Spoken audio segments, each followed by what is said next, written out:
Right. Hi again. And for our audience on YouTube Live, we are now live. And with the permission of our moderator, Mr. Jagmeet Makkar, I would we can start if it's okay. Thank you very much, Yogyata. Yeah. Right. Good day, everyone, and welcome to the first session of the International Maritime Research Confluence 2022. I'm honored to start this unique three sub-panel discussion with a few lines from the message from our Honorable Prime Minister, Shri Narendra Modi ji, in the Maritime India Vision 2030 document. We have been blessed with a rich maritime heritage to shape our maritime prowess into a robust engine of nation's development. We have given top priority to port-led development. We firmly believe that the immense potential of our coastline strength needs to be harnessed to the fullest. We have constantly been taking concrete measures aimed at adding pace to capacity building and enhancing efficiency of the sector, from policy initiatives and reforms for furthering ease of doing business to creating modern infrastructure of global standards to ensure modern multimodal connectivity. We are striving forward with a holistic approach. MIV 2030 emphasizes on furthering boosting performance and productivity of our maritime sector to pave the way for an even better future.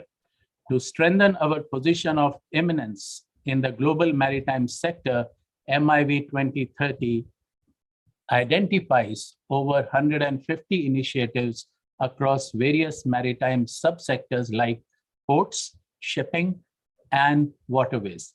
Ladies and gentlemen, today we are going to be looking more at the shipping aspect.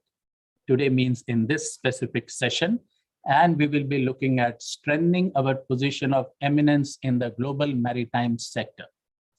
Before we start this session, it is my utmost pleasure to very briefly introduce our esteemed panelists to you. You may find their more details on the IMRC website. Mrs. Harjeet Kaur Joshi is the Chairperson and Managing Director of Shipping Corporation of India.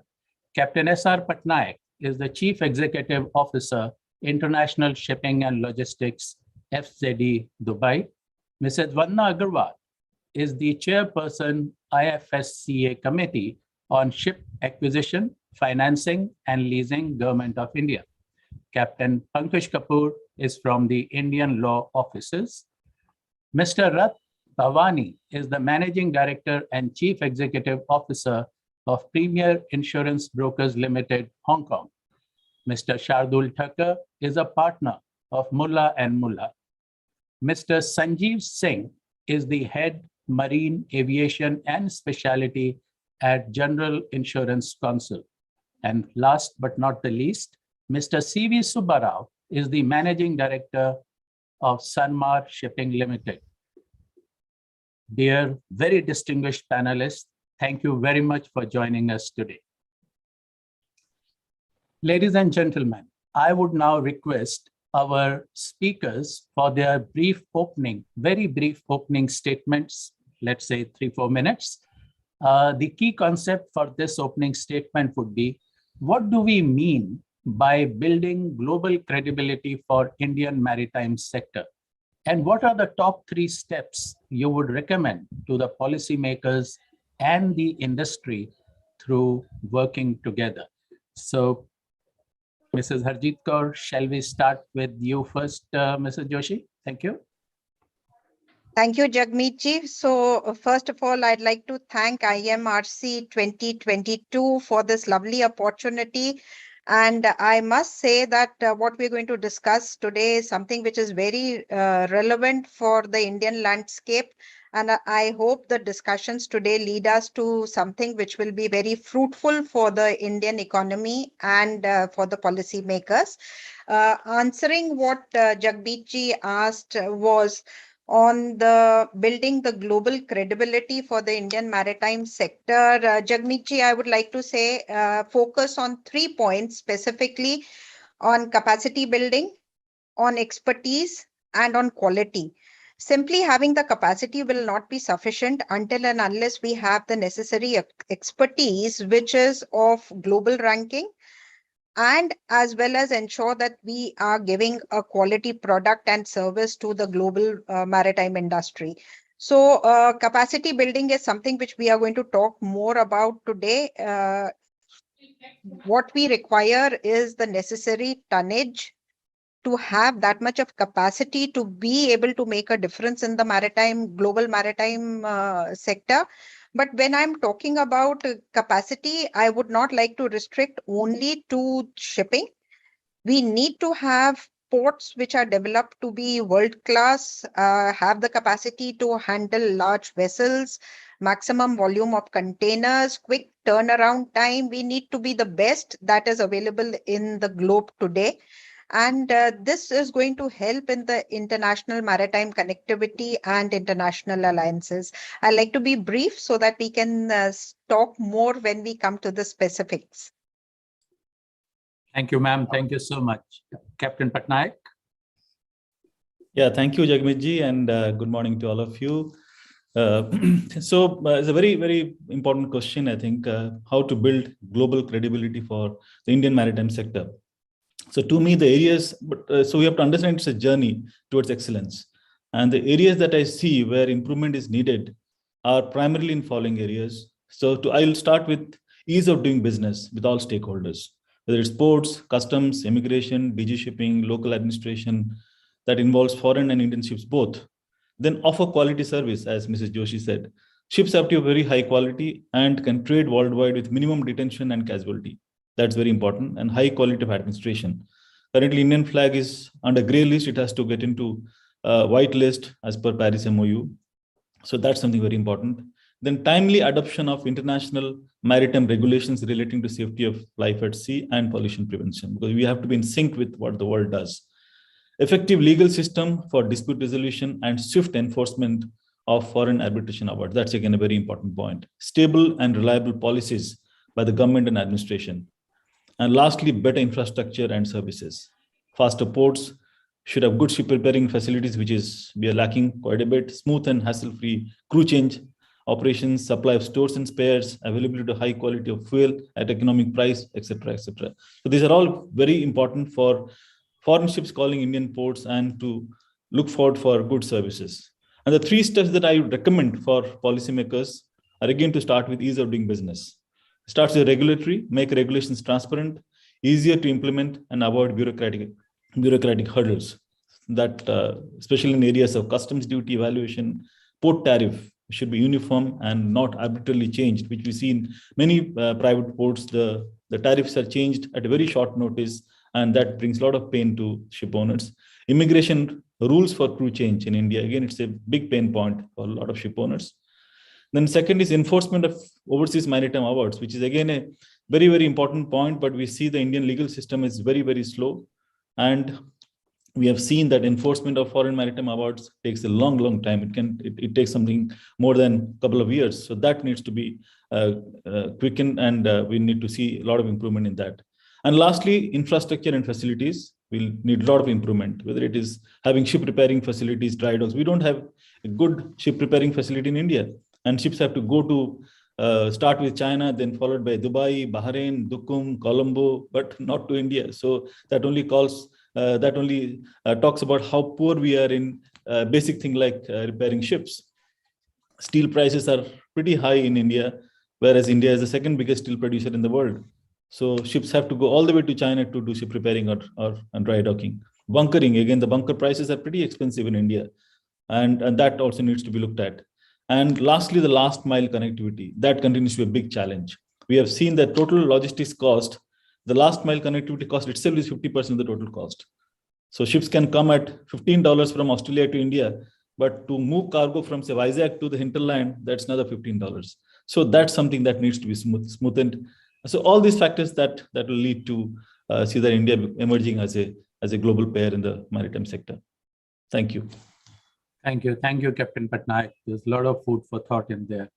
Mrs. Vanna Agarwal, ma'am. Thank you. Good morning, Jagmeet ji, and hello to all friends from the marine sector here. I do believe that the IMRC 2022 is also very timely. And I am speaking from a position of some sort of advantage, because the recommendations that my committee had made to the government, already the direct tax changes have been implemented. You know, this must be among the fastest pieces of implementation of recommendations of a committee, because we submitted our report in November, and come 1st of February, Honorable Finance Minister has already announced the direct tax changes, and the IFSC authority has already, in conjunction with, again, Department of Economic Affairs, Ministry of Finance, already announced that ship leasing is a financial product out of IFSC Gift City. So the purpose for saying that is not to blow a trumpet or anything, but to say that in the policy space, I think there is a mood to effect change. It could be that any crisis provides an opportunity for change. And we have seen convulsions of sorts in the maritime trade, in maritime infrastructure, in maritime needs, etc. All of it. I mean, we have seen changes during this last 2-year period and a little bit before that. So it's an opportunity, and I think the Indian brand Maritime, you have called it building global credibility. In our report, we had called it Brand Maritime India. It's high time we develop that. So I'm going to go a little bit off the track from what the previous speakers had said, because what is a brand of Maritime India that people recognize? So when an India tonnage or India flag or Indian services delivery or a hub, IFSC hub, as a maritime hub is seen, what is it that comes to mind first and foremost? And that is something that must be, for us, the Arjun ne jo machi ki aankh dekhi thi, the eye of the fish. What is our target? So we must keep that in mind, that what is it that we are aiming to develop for India? One of the most important elements of this is the 2-3 elements, actually, whenever you're building a brand maritime, the regulatory environment of India and how it coalesces with the international regulations. So this, for me, is a very important aspect that we must build on. Mr. Patnaik had mentioned that India must move from the grey list to the white list. That is one of the tips of the iceberg to my mind. There is an entire regulatory performance and rating mechanism. There is a perception of India's the recognized organizations for maritime. There is a commercial reputation. All of these must be addressed when we are building our regulatory infrastructure, which is the soft infrastructure as well as the hard infrastructure. That, to me, is the first point. I can elaborate on it going forward, but this is, to me, a very important thing. The second most important thing is the cost competitiveness. And cost competitiveness cannot be seen in isolation of the volume of tonnage that India controls. So you can be hugely cost competitive for the 7% of the global tonnage that is managed on Indian vessels or whatever, but that's nothing. It doesn't get you the trade, it doesn't get you the reputation. So the cost competitiveness must come with tonnage or with volumes of trade. So both India's commercial interests must be addressed, as well as the carrying or the capacity must be addressed I do believe that just looking at ports is insufficient. You have a whole ecosystem to build up, and that must be addressed as well. There are small issues which we have identified in our report as well to address this overall cost competitiveness. The third thing is what I love, which is money. You know, when I say I love it, I don't mean for myself, but I love addressing the issue of money. And where is the money going to come from for India to develop its brand consciousness, its brand maritime hub? Is it from the Indian banks? Is it from the infrastructure, the alternate investment funds? Is it going to come from high yield bonds, convertible debt, or just, preferred equity structures? There's a whole lot of movement. Is it going to come from lease financing? How are we addressing it? And associated and financing, and to my mind, insurance are interlinked. And I think the whole issue of risk management, if you like, is the third rubric that I feel we need to touch upon on a priority basis. Unless we have the money coming in on time with the required price tag to it, with the required tenors, with the required, everything else, I think we wouldn't be addressing the development of India brand maritime. Thank you. Thank you. Thank you, ma'am. Thank you so much. And when you talk about money, when you have to replace all these ships with the ones with the latest regulations, oh my God, where will that money come from? All right, Captain Pankaj Actually, Kapoor. one thought which I have wanted to mention is associated with the money actually is India is jumping into the game a little late. So for me, we should ride both the technology curve with the kind of money that we invest. So what do I mean by that? I think we should go for green finance or putting in tonnage, our money into green tonnage, or green finance. So that's an important bulwark, I feel, for development of a brand India maritime. Thank you, ma'am. Thank you so much. Captain Kapoor. Yeah, thank you, Jagmeet. Good morning to all the fellow panelists and all those who are attending. First of all, I'd like to commend the efforts of the organizers for this bold attempt. I feel it will not only create awareness, but also provide valuable inputs for our nation's growth. Now, while what is to be done and yet to be done, I think it's there in the public domain. I would like to focus on what India has already done and feel proud about it. I feel India is now accepted worldwide that we are bulldozing our way into the international commercial map, and we should be proud about that. It's also an accepted fact that nearly 90% of the world trade is carried by ships. We should feel very proud that our ports have handled nearly 1,300 million metric tons last year, 713 approximately by the major ports, and around 606 by the minor ports. And we are growing at nearly 6 to 7% every year.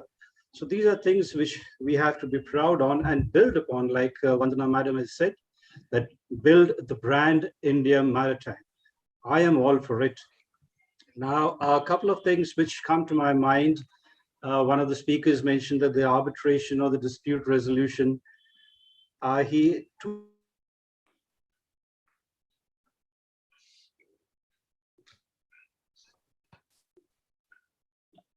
let's wait for 10 seconds.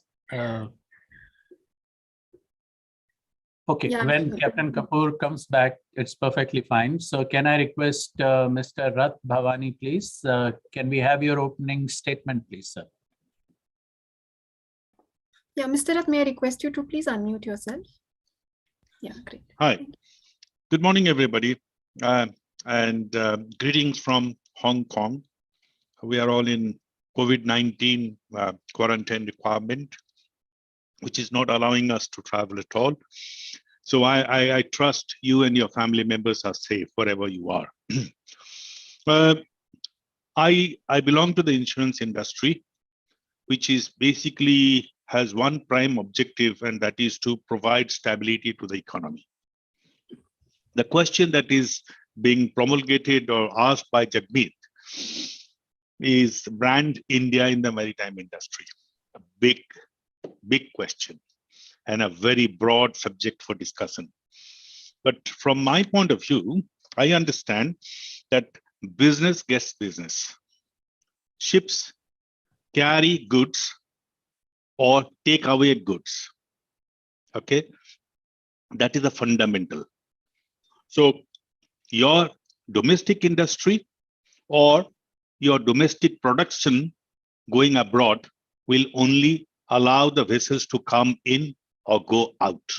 Then you have domestic waterways or national waterways. India has a 7,000 kilometers of coastal shoreline and has 14,000 kilometers of inland waters. How have we developed it?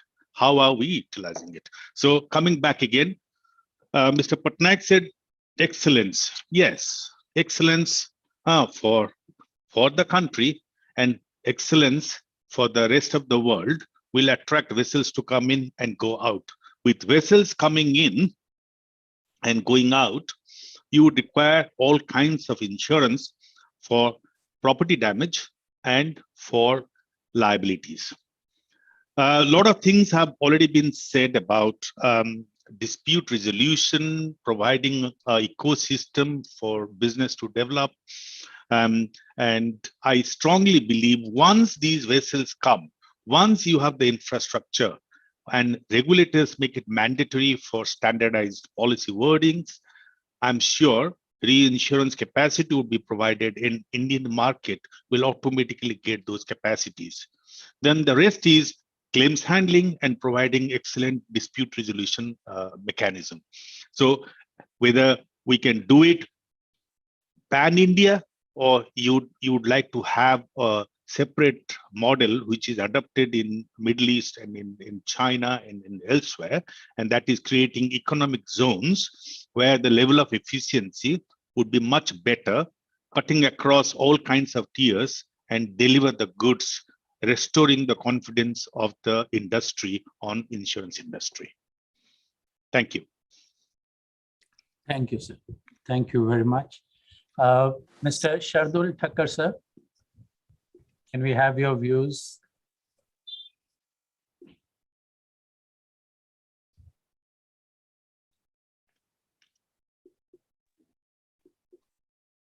Mr. Thakkar? Yes, thank you very much for the opportunity. All the previous panelists have touched upon very many important fundamental subjects, which eventually have to go into the construction of the mammoth task we have and for miles to go forward. I would say that the cost of transaction funding is important to bring down the transactional cost across, whether it is port-led or whether it is acquiring more tonnage or logistics. It's ultimately, as Vanna Madam mentioned, money. And I'm just adding to that, money at what cost? We have to compete with countries like Japan and the Scandinavian countries and even countries like Singapore. The banks that lend over here makes it impossible for being competitive to fund in money. So where do you bring in this money? Eventually, whether it's bonds or whether it is any other kind of security, eventually there is a price which is fixed in the global market, the risk. So the risk return is again a catch situation. So how do we eventually bring it down? It's just a thought that one needs to structure it to give advantage to those countries which bring in funds at a cheap amount of funding. Take, for example, if Japan were to bring in money at 0 rate or 1%, then you give that particular country an access into your market to do some kind of activity for the shipping, logistic, port-led development. and ensure a trade-off. The trade-off which we today have in cabotage laws, the trade-off which we today have in ROFR, now it may be extended to funding as well, because cost of funding is the main thing to begin with in any kind of increase, whether it is with the inland waterways, you need dredging. Now the dredging is at a cost. So all these things eventually go down to transaction cost at every level. And one needs to look at these issues in a manner so that one creates a mechanism of risks to return, cost of funding, and making it attractive to come to India to invest in those kind of securities, whether there is a security created on those bonds, which is again a matter for what is funded, what is identified. So these are things one needs to look at what kind of paper needs to be created. The other thing is, of course, the Indian crew, because with the tonnage increasing, whether the tonnage is because more capacity is required for increased EXIM trade, or whether it goes forward for replacement of old tonnage which needs to be replaced, eventually you need trained crew and officers, because that is the human resources which is very fundamental, and there needs to be some sort of incentives given for them to join in training, and even the tax rebates to be given to them on their salaries and earnings to the risks that they've taken. Take, for example, in COVID times, they have not been able to even go home. So basically, there is a value to that in their supporting our, whatever being the chain of distribution of our EXIM trade, whether it is on ships or whether it's in ports. Eventually, this is something very important which we need to bear in mind. The third thing that strikes me is that you need to also encourage the cost of funding for the export trade, and therefore make it possible for exporters who are foreign exchange earners to get some incentive as a trade-off in terms of earning foreign exchange. When we are today having EXIM trade, which depends on 85% on foreign flag vessels, and that results in an outflow of about $85 billion annually, which is a huge sum, probably comparable to the Indian defense budget. So we need to look at this in a more realistic manner so that ultimately you make the Indian transactional cost competitive to build brand India in shipping, logistics, ports, whatever be it which is required in terms of India's trade going forward. Thank you. Thank you very much, sir. I think that one word, transactional cost, and it's like the focal point, and everything else is moving out of that, what all we need to do. Thank you so much on that. Mr. Sanjeev Singh, sir. Thank you, Mr. Makkar. This Indian Maritime Vision Document 2030 is a very timely intervention, and I think it was overdue. It's a fantastic document and promises a lot. And once implemented, it will develop the maritime sector fully. And let me say, insurance, being a subsystem of this maritime activities, will also develop very well along with it. Right now, if we have to focus on insurance and what will be the focus area on insurance, I will say better knowledge, better underwriting, better education. And it's not only for the insurance professional who may be too knowledgeable sometimes, but also for the ship owners, because they should understand how the insurance works, and that will probably lead to lesser disputes and lesser difference of opinion, and maybe better risk management. So second point, apart from education, will be, of course, risk management, which will bring down the cost of insurance rather than insurance companies suffering losses and drowning their capital. So it will be in the interest of everybody to have a better risk management. And third thing I would like to focus on is those insurances for which we have very little capacity, like P&I. P&I must be, government must come out and support it, and not only government, but regulator and everyone, because this is something which is long overdue. Of course, we do not have a very large fleet, shipping fleet, I mean, number of vessels or number of ports. But once we develop P&I in whatever form, it will be good for the country and self-sustainable. I think example of Japan can be given in this, when they made P&I insurance compulsory to be taken in Japan. And that is where the insurance companies and P&I associations went to tie up with one of the prominent IG clubs. And that is how this P&I developed, first as small and then big. And now it is quite substantial.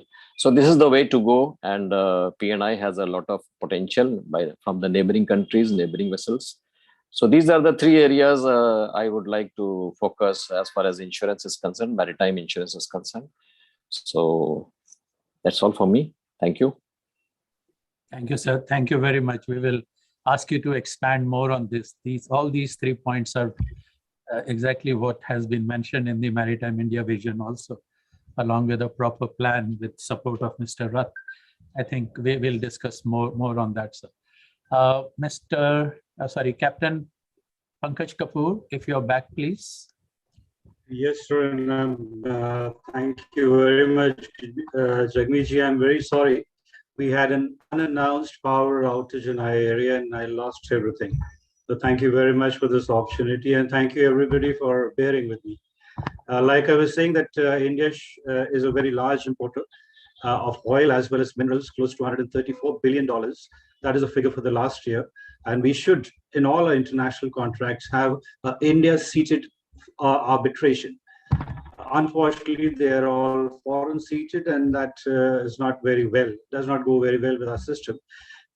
One must pause for a few seconds and think, is it that our legal systems are not at par with international standards?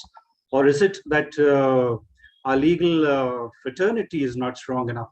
And to all those counts, my unwavering answer is a big no.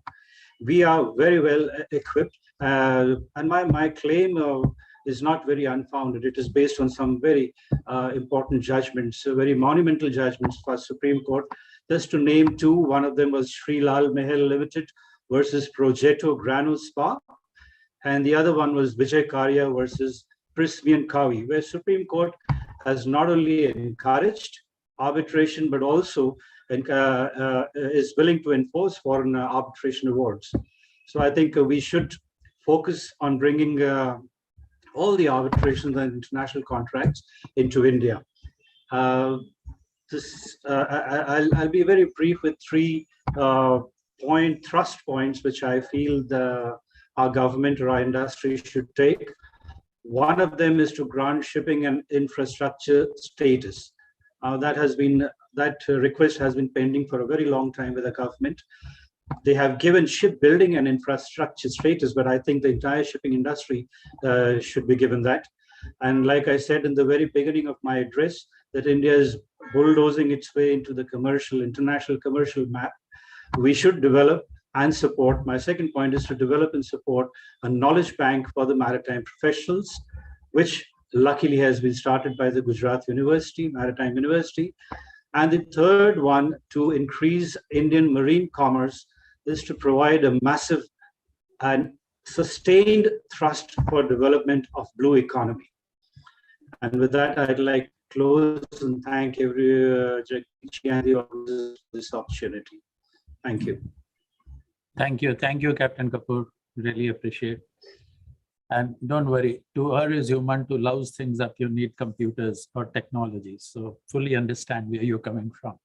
Okay, again, we have our last speaker, Mr. C.V. Subara. Sir, Mr. Subara. Thank you, Mr. Makar. Good morning to all the fellow panelists, the distinguished audience.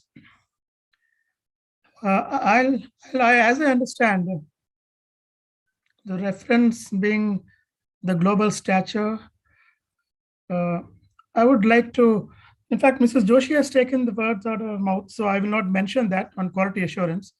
But I'll take 3 other building blocks which could possibly help in building something of a global commodity or branding, as Vandana ji said. I think the first one is what I feel is to build for accountability. The Prime Minister has been suggesting of Atmanirbhar, self-reliance. This is my market, India. And it would help greatly that I have skin in this game. That is, we have our own tonnage. We employ, we give opportunity to our people to serve on board our ships. In the end, we also end up empowering, in the sense the ultimate beneficiary of all this lives in India. Wherefore, we limit the outgo of foreign exchange, which is one of our driving objectives, even if it comes to something like crude. So the first building block I would suggest is build for such accountability. The second is, I would say, build on an education block, whether it is to attract people to the career, the sea career, whether it's a curriculum or the faculty, whether if you take it to the next stage and for the competency examinations, or take it even further and go into subjects like law and finance. Perhaps we could actively encourage endowments by corporates into the education system, which offers them a tax holiday or a depreciation charge on their PBT. You know, the attitude, what we talk all the time is something like, we could always copy the Tata style, as they say, at the interview stage. Of late, in most of the entry-level education, the interviews have gone out of business. I mean, talking to an 18-year-old makes a lot of sense. I do not suggest that things have not changed. They do, because it is not the same ocean and it is not the same people, even if you compare 30 years ago. But building education blocks would be of great help. The third point would be building for governance, which of course, as we all know, I would rather be I'd rather be indulged if I were to suggest from a shipowner's perspective. We are not seeking concessions. We are seeking uniformity, no discrimination, and a level playing field in whatever the government wishes to do. Whether it's in IGST, whether it is in customs, whether it is the process of paperwork that happens at RBI, whether it is the insurance sector, which I find largely of late of looking at marine insurance from a motor vehicles keyhole, which is a lot different. The insurance sector, marine insurance, is a lot more service oriented. It needs instant solutions. If there is an incident, it needs a P&I club to post a guarantee there and then for the asset to leave and continue on its business. Arbitration and dispute resolutions, yes. I fully appreciate that there is a lot of education, there is a lot of knowledge within the Indian firmament. But are we as close to solving or getting an arbitration resolved in jurisdictions of Singapore, Hong Kong, or forget England for that matter, that a judge and the solicitors can just pick off the relevant text of any charter party or any sale and purchase agreement and argue quickly? Or rather, would they have to go back and coach either the solicitor or the judge who's sitting in the court?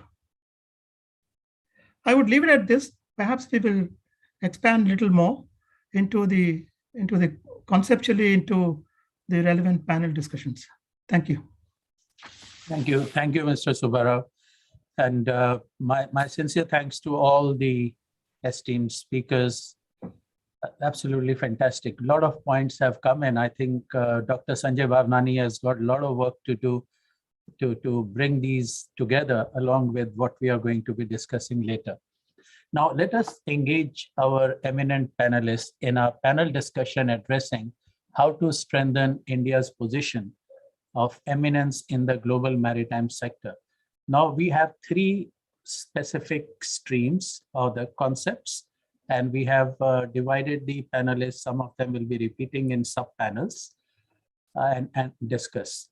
Now, as per the review of maritime transport by UNCTAD, India is not yet in the top 25 ship-owning economies, whereas it is ranked 19 in terms of ownership of the world fleet at 1.25%, out of which 38% is registered under foreign flag by the Indian beneficial interest.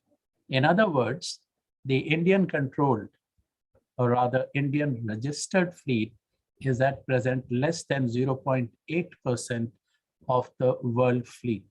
The reason I made little change in that, I made India is not yet. So it was written there, India is not. So I said not is okay, but not yet. We will get there much better than others. So let us hear from Mrs. Joshi, Mrs. Agarwal, Captain Patnaik, and Mr. Subbarao as to the developing of Indian controlled tonnage. Mrs. Joshi, on a global level, is it really essential to have Indian controlled tonnage to influence the international maritime decision-making, say IMO or elsewhere? Jagmeet-ji, I think you've already sort of, your question itself is an answer by itself. If you don't have the muscle, if you don't have the voice, you're not likely to be heard. I think that applies to any industry or to any area, and it's no different as far as the maritime industry is concerned. And we've generally seen that the developed economies have more influence in IMO's decision making, while yes, India and also the developing nations are increasing their say. However, if you are yourself not a leading maritime nation, how are you likely to impact and influence the IMO's decision making? So I think it's very important to be a leading maritime nation, to be able to have your voice heard. And given the indispensable role of shipping in the world, it's natural that the large flag states and the ship owning nations have more stakes in global shipping, and they are in a position to wield more influence. And we've seen that as the potent influencers of the IMO policy, such as Japan, China, USA, Germany, Norway, you name it, they are all top ship owning nations. So I think we've seen that. And I think tonnage can spur the growth of the overall maritime clusters, which will actually lead to a formidable position where the international maritime is concerned. So yes, increasing tonnage and having your voice heard is correlated, very much positively correlated. Anyone else, any opinion? Mr. Subbarao, Mrs. Agarwal, Captain Patnaik? Do we really think the steel is important? The tonnage is important? I mean, with today's all the communication on internet and Zoom meetings, having controls, if we were providing cheaper services sitting in India, irrespective of who owns the tonnage, can we not grow the ecosystem, maritime ecosystem here? Why do we need steel? So if I could just butt in, I fully agree with what Mrs. Joshi said, that in order to be heard in international organizations, you must have something which adds weight to your seat out there. It's a high table. You will not be heard. You will not have prominence to put your position across unless you have, as I said, something which is heavy on your plate. And if tonnage is the one that gives it to you, then that's the thing that must be there. If you want, I can answer my question, because my intervention would actually lead off from what I'm saying. So I'll wait for you to come to me later. But I support what she has said, because otherwise you're not on the negotiating table for the regulations that are to be built up for the future say of how global maritime trade is to be dealt with, unless you have some weight. What that is, we need to find out. Thank you so much. Anything from Mr. Subbarao, Captain Patnaik?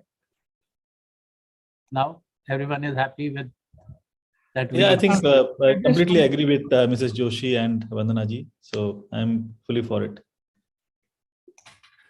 Yeah, I do agree. There's only one issue.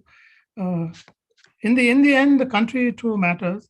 So you could have plenty of tonnage, but you also need to encourage people at various levels of the industry to be on that table. Perhaps India does not represent itself in large enough number in any of the, even the climate change issue which we are running currently. India is not representing itself in a large enough number. I do not think they will really weigh in the tonnage vis-a-vis the number of people who can actively participate, because Japan and people like Japan and China, they really sit on the forum with huge delegations, and there is a separate delegation at home which is working on it. I'm sure India has the expertise, and India must actively push forward, because climate change and issues like that is not necessarily linked to the tonnage that you have, but also which impacts the daily life and livelihoods of people. Right. Thank you very much. So what I hear is that the tonnage is the focal point. It is the Kendra Bindu, as we say in Hindi. And then you have the entire ecosystem building around it.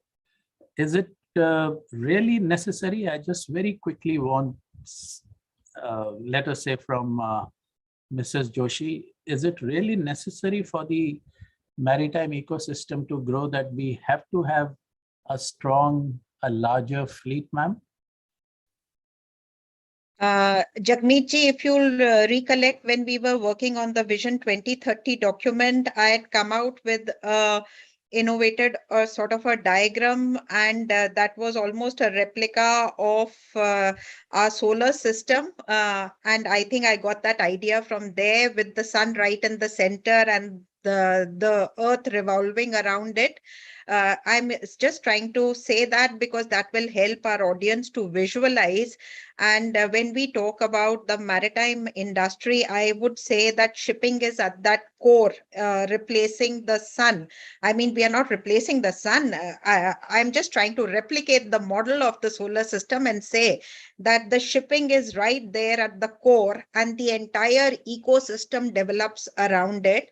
Now, if you talk about, and I think one of our speakers did mention about the fact that while shipbuilding has been given infrastructure status and shipping has not been, and it's been my favorite subject, not because I represent a ship owner, but I've been saying that while you are developing ports and they have infrastructure status, and you've got shipbuilding which has got infrastructure status, now what is it that connects these two? It's shipping which connects these two, and that shipping is that vital link which is not growing or which is not developing, and we talked about that in terms of the Indian tonnage.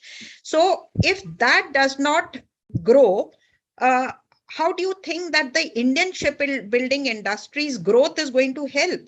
So until and unless, I'm sure with the technology which is there around the globe, it'll take quite a while for the Indian shipbuilding to come onto the global map. So the Indian shipping has to grow. And that is where we are talking about a Make in India. And it's not only shipbuilding, all the ancillary industries. When we talk about ship repair, we talk about dry docking, we talk about supply of spares, we talk about supply of stores, we talk about employment, both direct and indirect in the ancillary industry. So it's a complete ecosystem. And again, one of my favorite subjects, there's again a very strong positive correlation between growth of shipping in a country and the GDP. If you see, you always see a positive correlation in that. So it's there. The research, the evidence is already there that if shipping will grow, our economy is likely to grow, and the GDP, and both of them have a positive correlation. I hope, Jagmeet ji, I've answered your question briefly, because that's the best way, that if there is a correlation between the growth of shipping and the GDP, that itself establishes that the entire ecosystem will grow. Right, ma'am. If there is a very strong correlation, say anything more than 0.9294, it is going to have an impact. So when this thing is so obvious that, you know, it has got so much impact on the GDP, it has impact on the employment, it has the center point, focal point of the maritime ecosystem, it is going to help us position ourselves in the international maritime decision-making, like environment. We have been follower, right? We have never been in a position where we can change. Then what has happened since independence, that what are the reasons we have not succeeded in growing tonnage under the Indian flag? Actually, we have declined in real terms from 1.16% of the global fleet in 1970 to less than 0.8% in 2021. So my numbers are Indian beneficial owned Indian registered tonnage. Anyone on that? Vandana ji, anyone? It's open for anyone. Subara. Yeah, may I? Yep. Yeah, okay. I'll just give you a few examples. I fully endorse what Mrs. Joshi said. You know, it is the tonnage. Like I said, in the first building block, with the tonnage comes employment. You know, our crew is employed. You have juniors being employed. We have a tonnage tax system which sort of ensures that the ship has a definite number of junior engineers and cadets, which is not necessarily required for any foreign flagship.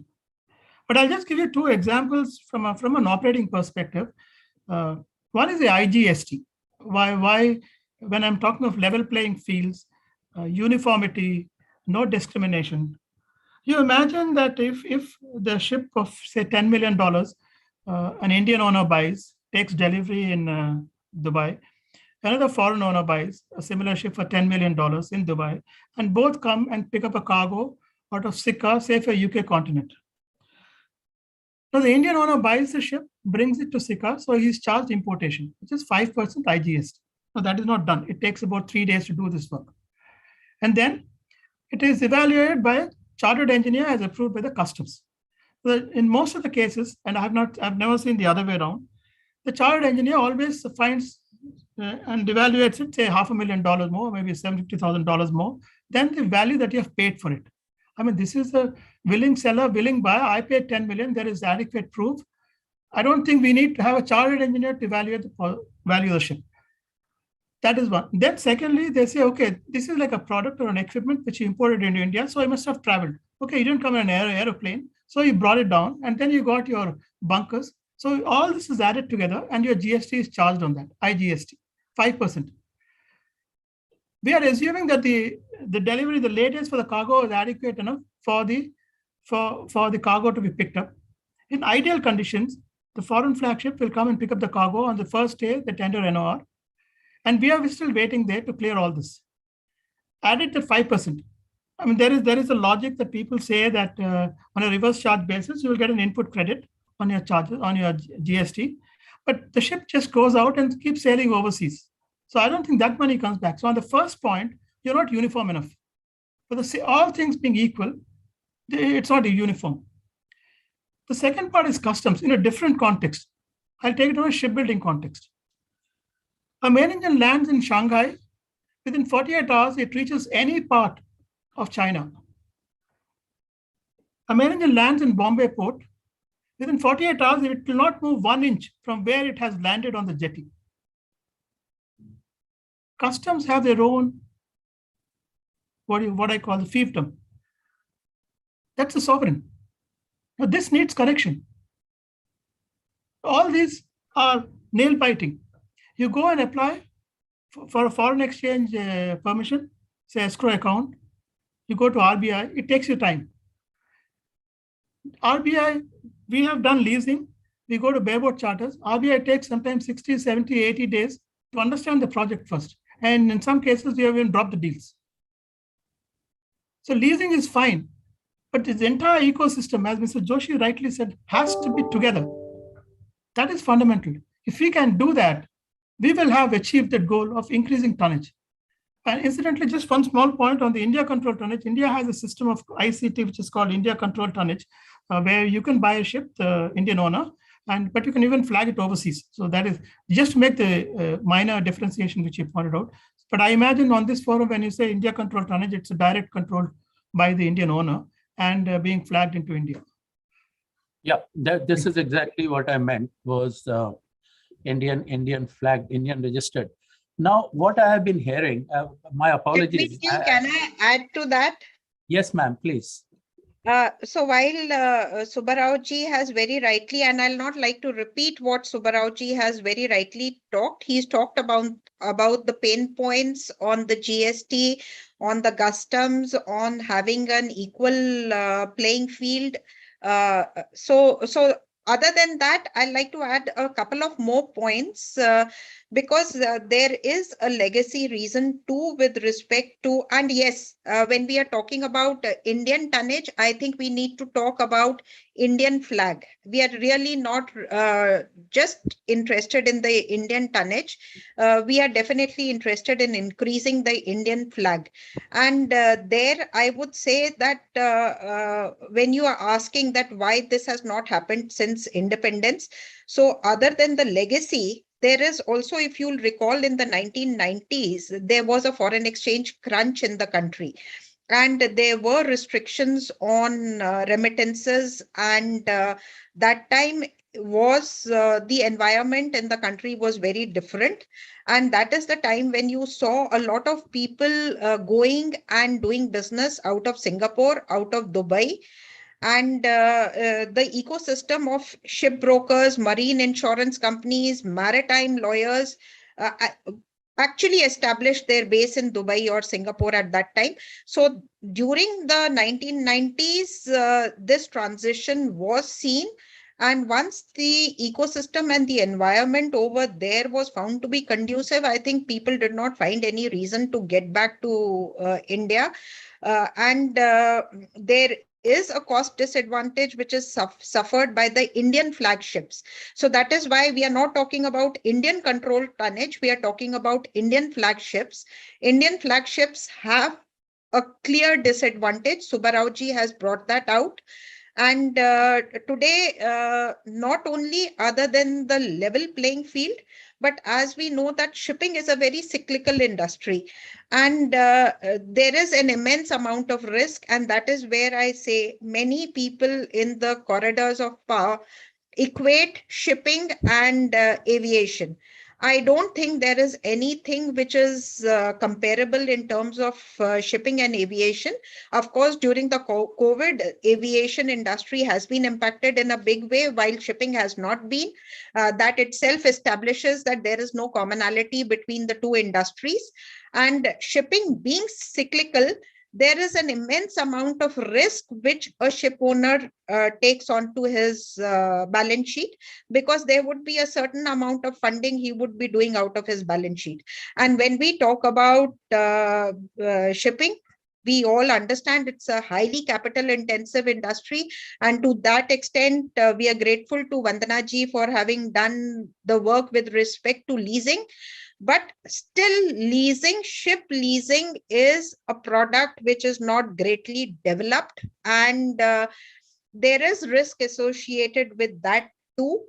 And we've had bankers and SCI having a large fleet. We've dealt with a lot of bankers, with a lot of financial institutions. in fact, we consider that the financing or ship financing industry has also been converging rather than growing. So funding is a very big issue. Risk is a very big issue. And of course, legacy is also linked to it. So that is in addition to what all Subbarao-ji said. I agree with all of that too. Thank you, ma'am. Thank you very much for Makkarji. that. I'll go to Vandnaji now, but before that, I need to say something. The problem, as I see it, very, very clear. And for the answer, I'm going to go to Vandnaji. The problem is, it's been so many years, decades. We all know the problem. All I hear from Mr. Subbarao and yourself is, this is the problem. There is no level playing field. What have we been doing? What are the policy makers? What have they been doing when we know this is required? And now I see some changes happening. So for those changes, I'll go to Vandnaji. Vandnaji, do you see a change taking place in terms of leasing, in terms of opening up the market, in terms of building the brand, India brand? When we build the India brand, it's the reputation. What goes to build India brand can come from many different places. So over to you, ma'am. Thank you so much. I mean, in my first remark, I did say that the mood of the government seems to be to do something. And already the recommendations to build an ecosystem for ship leasing out of India, which will solve many of the problems that have been recounted here, which is related to finance availability, at what terms, it is related to taxation, it's related to the capitalization of the balance sheets of the ship owning companies, it's related to place of effective management being India as opposed to outside India for the tonnage that is deployed to carry India's cargo, or else even in the global cross trades. I mean, there's so much that can be said. For me, the IFSC was a via media. Why do I call it a via media? So, you know, most people keep complaining about India's taxes. What they are competing against are global hubs like Singapore, like Dubai, which are premised on zero tax virtually regimes.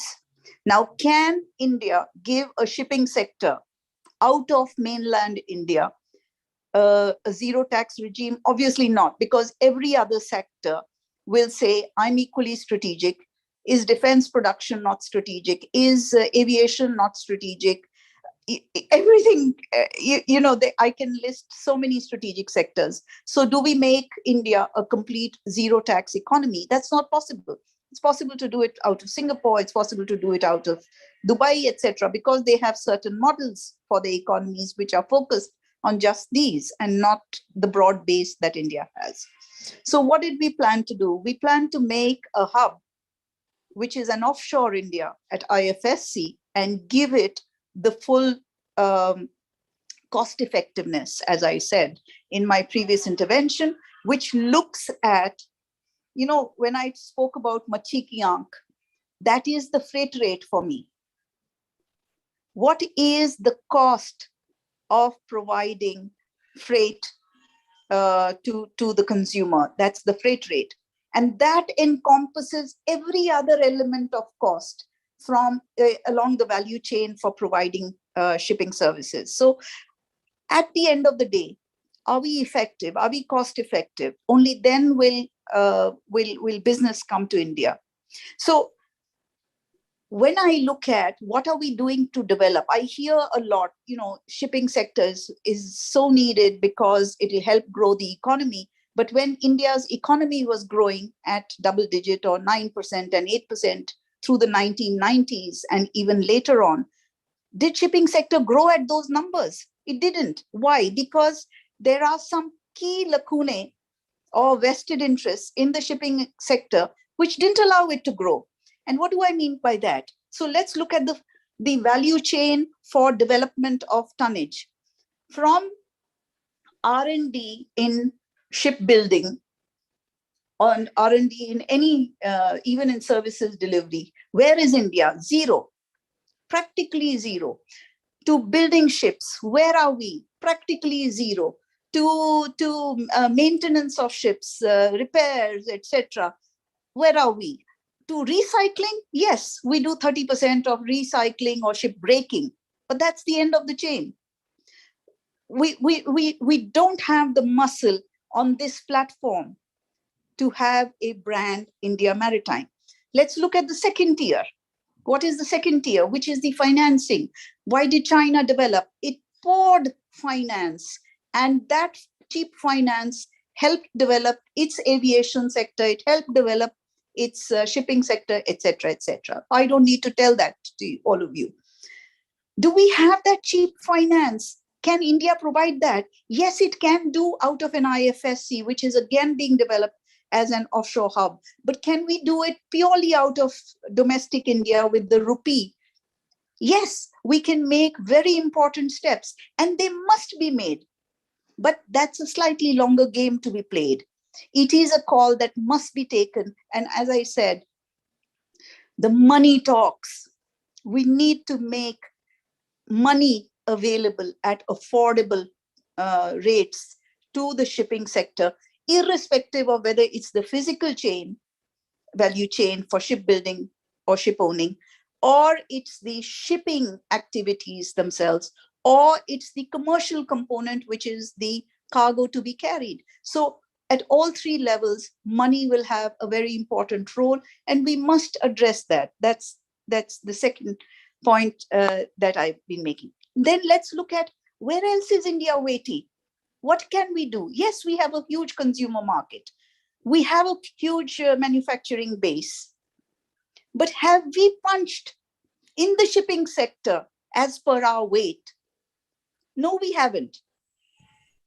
If India is the largest producer of fruit and veg in the world, if India is the second largest producer of wheat and rice, etc. in the world, if India's steel sector is counted among the top three, have we done anything?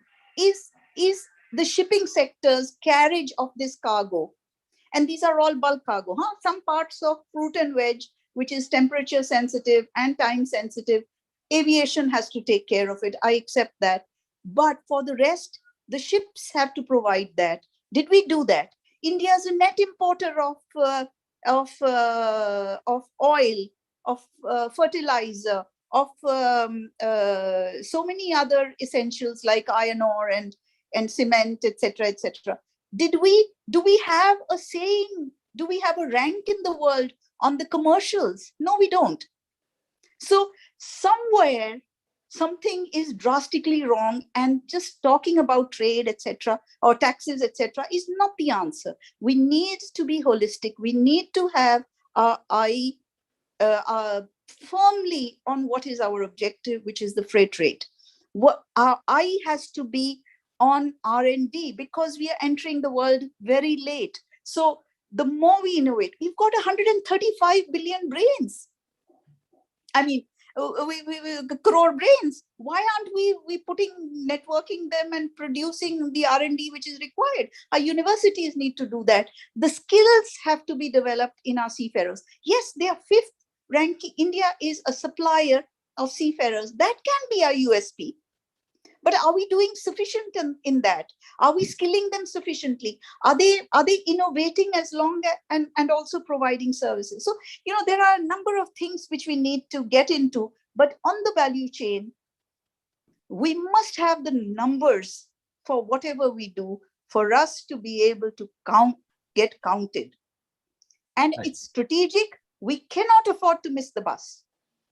We cannot rely on the rest of the world providing us the tonnage.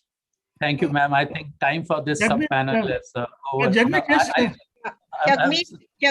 but I'll just like to let me ask Yogyata, can we have 10 more minutes for the panel? Sure. We also have a lot of comments in the chat box, but yeah, let's we can have a few more minutes. Yes. So ladies first. So first Mrs. Joshi, followed by Mr. Subbarao, and before that, I'll just make one very quick comment, because one very valid point that Vandanaji mentioned about the Chinese money. You see, when after the GFSC, when the government, the Western banks started pulling out, whether it is HSH Nord or Commerce Bank, etc., is the Chinese leasing companies who moved in. And what a fantastic model. On the back end, they will take money from the Western parties and then give money to the local Chinese owners and foreign owners and the Hong Kong owners. And I can see what is being done out of Gift City. It's a very similar model. So if we can have that sort of finance entering into the system, I would look at it from a very positive perspective. Back to you, ma'am. Mrs. Joshi, please. Yeah, so Jagmeet ji, I am going to be very brief. So while Vandana ji did raise a lot of questions, I think those are actually the questions which the industry has also been raising in terms of when you look at whether it is China or you look at any maritime nation, then you see there is both a backward and a forward and a backward integration. And when you talk about financing, then they have their own financing, they have their own leasing companies, but then there is long-term cargo support. There is a cabotage which is prevalent in most maritime nations. Do we have that in India? Do we have that type of a policy support? Leave taxation apart. Okay, Subbarao ji talked about taxation, and taxation becomes a very sensitive subject, but at least it should not be that an Indian flag vessel is at a disadvantage versus a foreign flag vessel in carrying cargo. That is discrimination. So leave taxation apart. Of course, the discrimination comes on account of taxation, but while Vandana ji raised a lot of questions, and I think that is why the reaction is coming from me and Subbarao ji as ship owners, that is exactly what the Indian ship owning industry has been crying about. And we've, I think, awakened to the reality and the importance a bit too late. I would just like to summarize that all those questions that Vandana ji raised can be answered with a simple one-liner, that we did not give adequate importance to the industry and we've awakened to it a bit too late. Today, when we are talking about export and the Indian exporters are suffering 400 billion target, we are going to surpass in terms of exports, but it is those small MSME exporters who are suffering because of the freight rates. And if we had Indian tonnage, would the scene have been any different? I leave that question. Thank you, ma'am. You said it. Der ayat, durust ayat. At least we are getting there. We have started. Okay, Mr. Subbarao. Yeah, thank you, Jagmeet ji. I mean, I'm just simply delighted that I can piggyback on the chairman and managing director of SCI. Most of it is all covered. Just one minor item, if I heard it correctly, Vandana ji said about this cost of transportation. You know, the problem is not the ship. A lot to do with the ports also. Singapore and Rotterdam, you turn around in 24 hours, you spend $30,000. You charge, even Cochin and Haldia, you turn around 24 hours, a tanker, you spend close to $100,000. This is one of the costs. This is highly missed. To put it on the ship owner is a little difficult for us to accept. But I think the government must also look at port tariffs. It's very seriously. Thank you. Thank you so much. Subbarao ji, I'd also like to add the last mile connectivity. Multimodal is the response, and that is not the responsibility of the ship owner. So we do not have the integrated logistic network that is required for a low logistic cost, which is where we are when we say our logistic cost is at 14% as compared to 8% or 10% internationally. It's not because of the ship owners. It's because of the network connectivity and the multimodal logistics framework, which of course we are now awakening again to that and working on that. So better late than never. Yeah, so absolutely. if I may just speak, Mr. Makkar, just one sentence I will say. Yes, that yes, ma'am. In our committee, we worked at what is the actual cost to a ship owner, a ship operator, or a ship lessor, lessee and lessor both. What is it that can be, and we have compared it with at least 5 major hubs, including Singapore's and Dubai's and Hong Kong's, which are virtually zero tax regimes, as I said. And we have shown that through these financial models, how India from IFSC can be so competitive with just a little bit of tweaking and just a little bit of more individual and collective effort by whom? The HR, the people. It's the people strength which will count, and we are not so far back. IFSC offshore is zero tax virtually already. Right. So you need to get in there and do your India control tonnage. You flag out of there, you do whatever you do, poems from there. Excellent. Go for it. Right, ma'am. So basically, Jagmeet, give me 1 minute. Yeah. You have not heard a Yeah. foreign ship owner. So please give 2 minutes for a foreign ship owner. So customer is the king. Let's not ignore the customer. Ultimately, customer is going to look at the cheapest cost of delivery of goods at its plant, right? So he's the king. And we can keep shouting amongst each other what we want, how we want. But ultimately, I'm wearing 2 hats. I'm a ship owner of Tata Group. I'm also look at Tata Steel's requirement. So I don't get any Tata business because I'm not competitive. So basically, as we have addressed this point that multimodal cost, last mile logistics is very expensive. Subaraji said that port costs are very expensive. Private ports, they suddenly increase cost. Nobody knows when they increase. So this is there. But another important factor is that the ease of doing business with flag that we have not addressed upon. So since we flag the ships to flag of convenience, we know how easy it is to deal with them compared to India. No sort of no pointing fingers to Indian flag DG shipping, but I'm just saying it is so easy to do. They just come to your office, register a ship in half an hour, a ship is registered. Here you have to go so many times to DG shipping to make a ship registered. So the ease of doing business, being in a free zone in Dubai when it comes to corporate compliance, ease of doing business with a flag of convenience is so easy. So that's one of the reasons why the ships are flagged out. I think that is something we cannot ignore. And coming back to the cost, I think we can. Bandanaji said that ROFR should be there. It is already there in some form, but ultimately the customer has to decide what is good for him. So he will decide. So we also bid equally for Indian coastal business, and we are one of the highest moving sort of ship owner on the Indian coast of carrying coal on the east coast of India. We move about 5 million tons.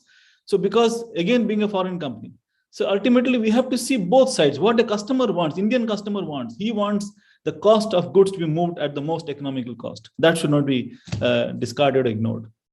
Captain Patnaik, I 100% agree with you. Customer is the king, that's number one. He wants the cheapest cost, number two.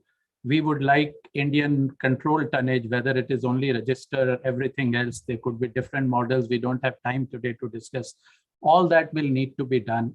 And the main reason for doing all that is that we don't have to depend upon restrictions, constraints, cabotage laws to support our ship owning, rather than it should come out of making them capable, enable them with cost competitiveness and level playing field. And with that, I would like to thank everyone for this panel. I'm really, really grateful for such an amazing panel discussion. And I've been reading some remarks that people come, they discuss in the panel, after that nothing happens. The main purpose of IMRC 2022, for those who don't know, all these points would be taken up as the research points, as the policy points, and the matter would be followed up to the best of the ability of IMRC committee. Thank you so much. So let's move on to the next one.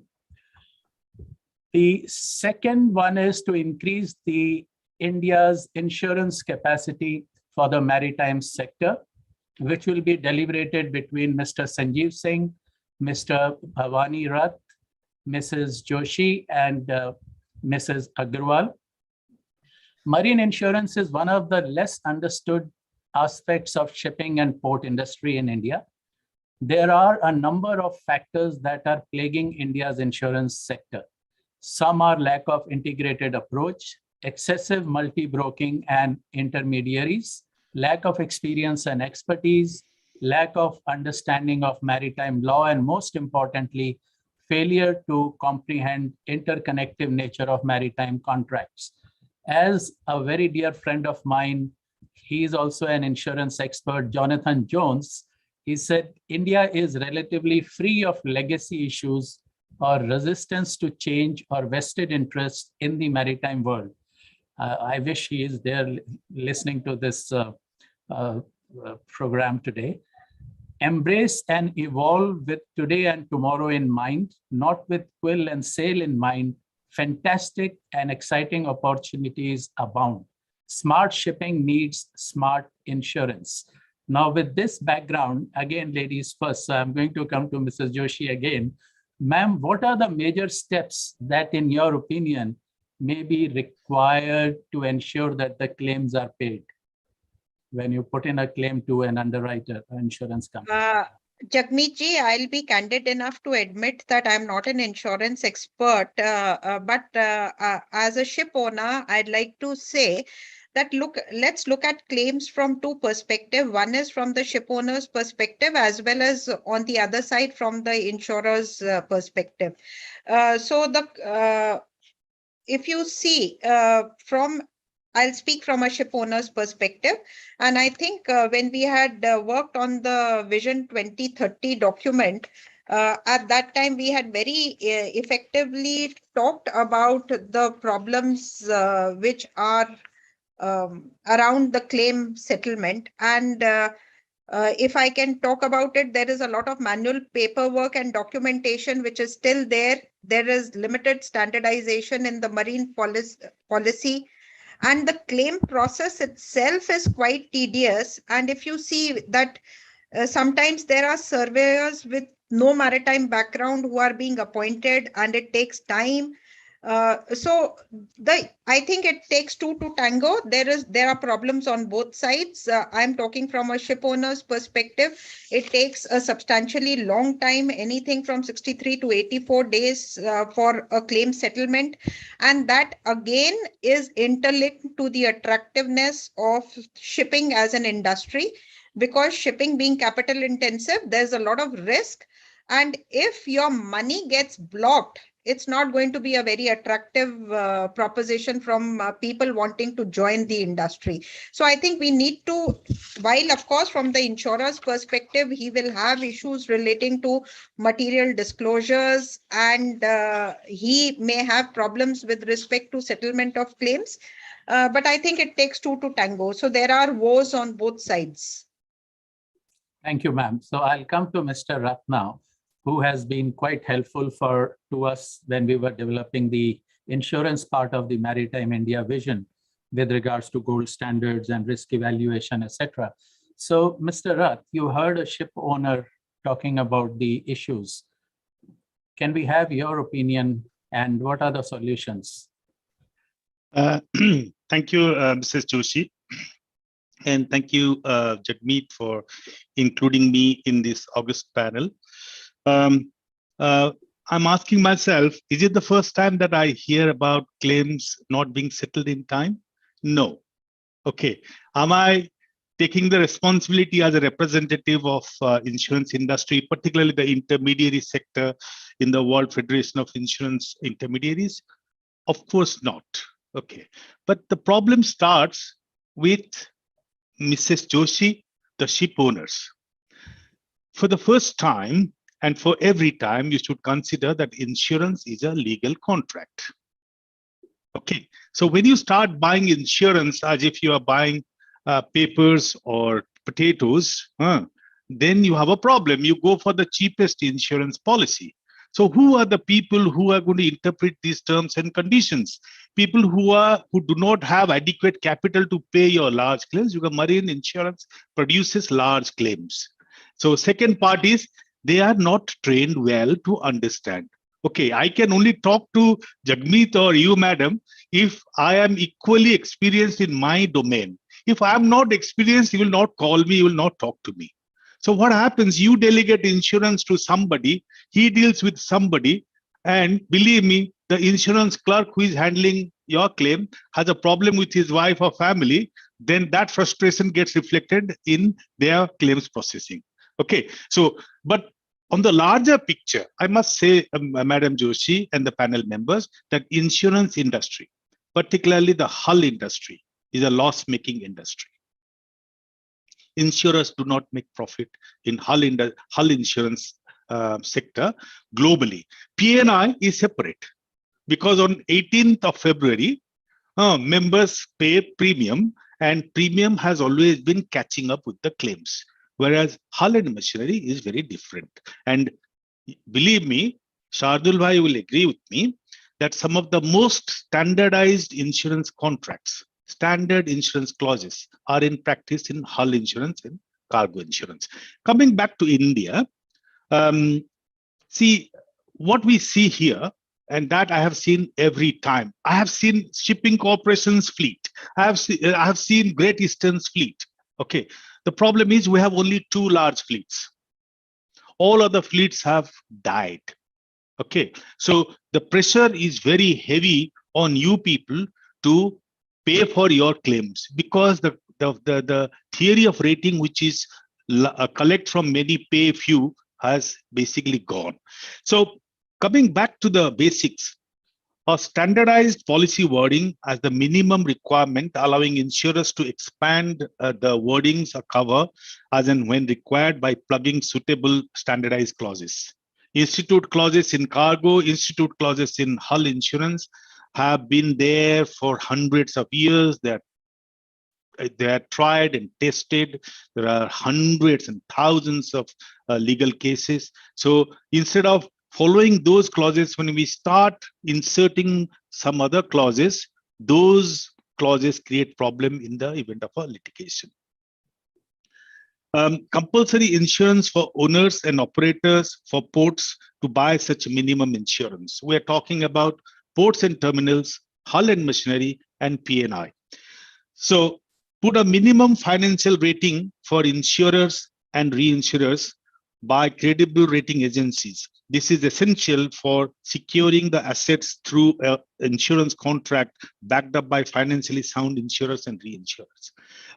Now I'll ask the owners, how many in Hong Kong, we always see who are the securities behind the insurance contract and what is their financial rating.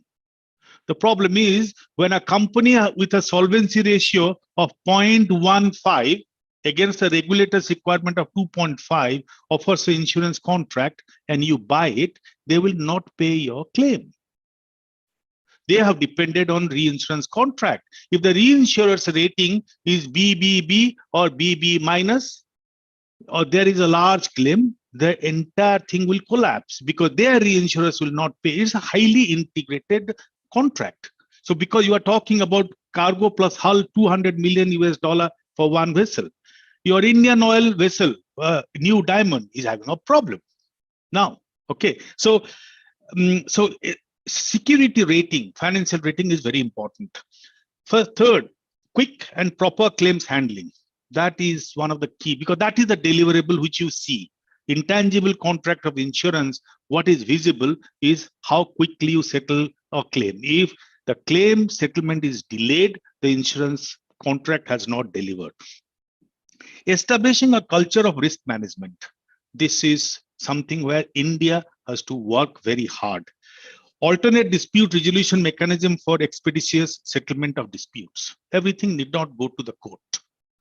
Okay, courts have got a lot of other things to deal with. So these are to be settled outside the court through arbitration by introducing standardized arbitration clauses. Capacity development is a process that will automatically develop as business increases, and so will the demand. Rest is structuring the reinsurance capacity and pricing the ultimate products at the retail level so that we remain competitive. Again, the game is large number. If we do not have large number, insurers pay one claim, premium rates go high next year.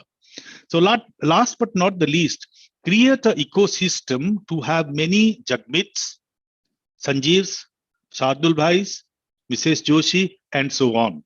They will help the industry and train the young talents of today to be the leaders of the future.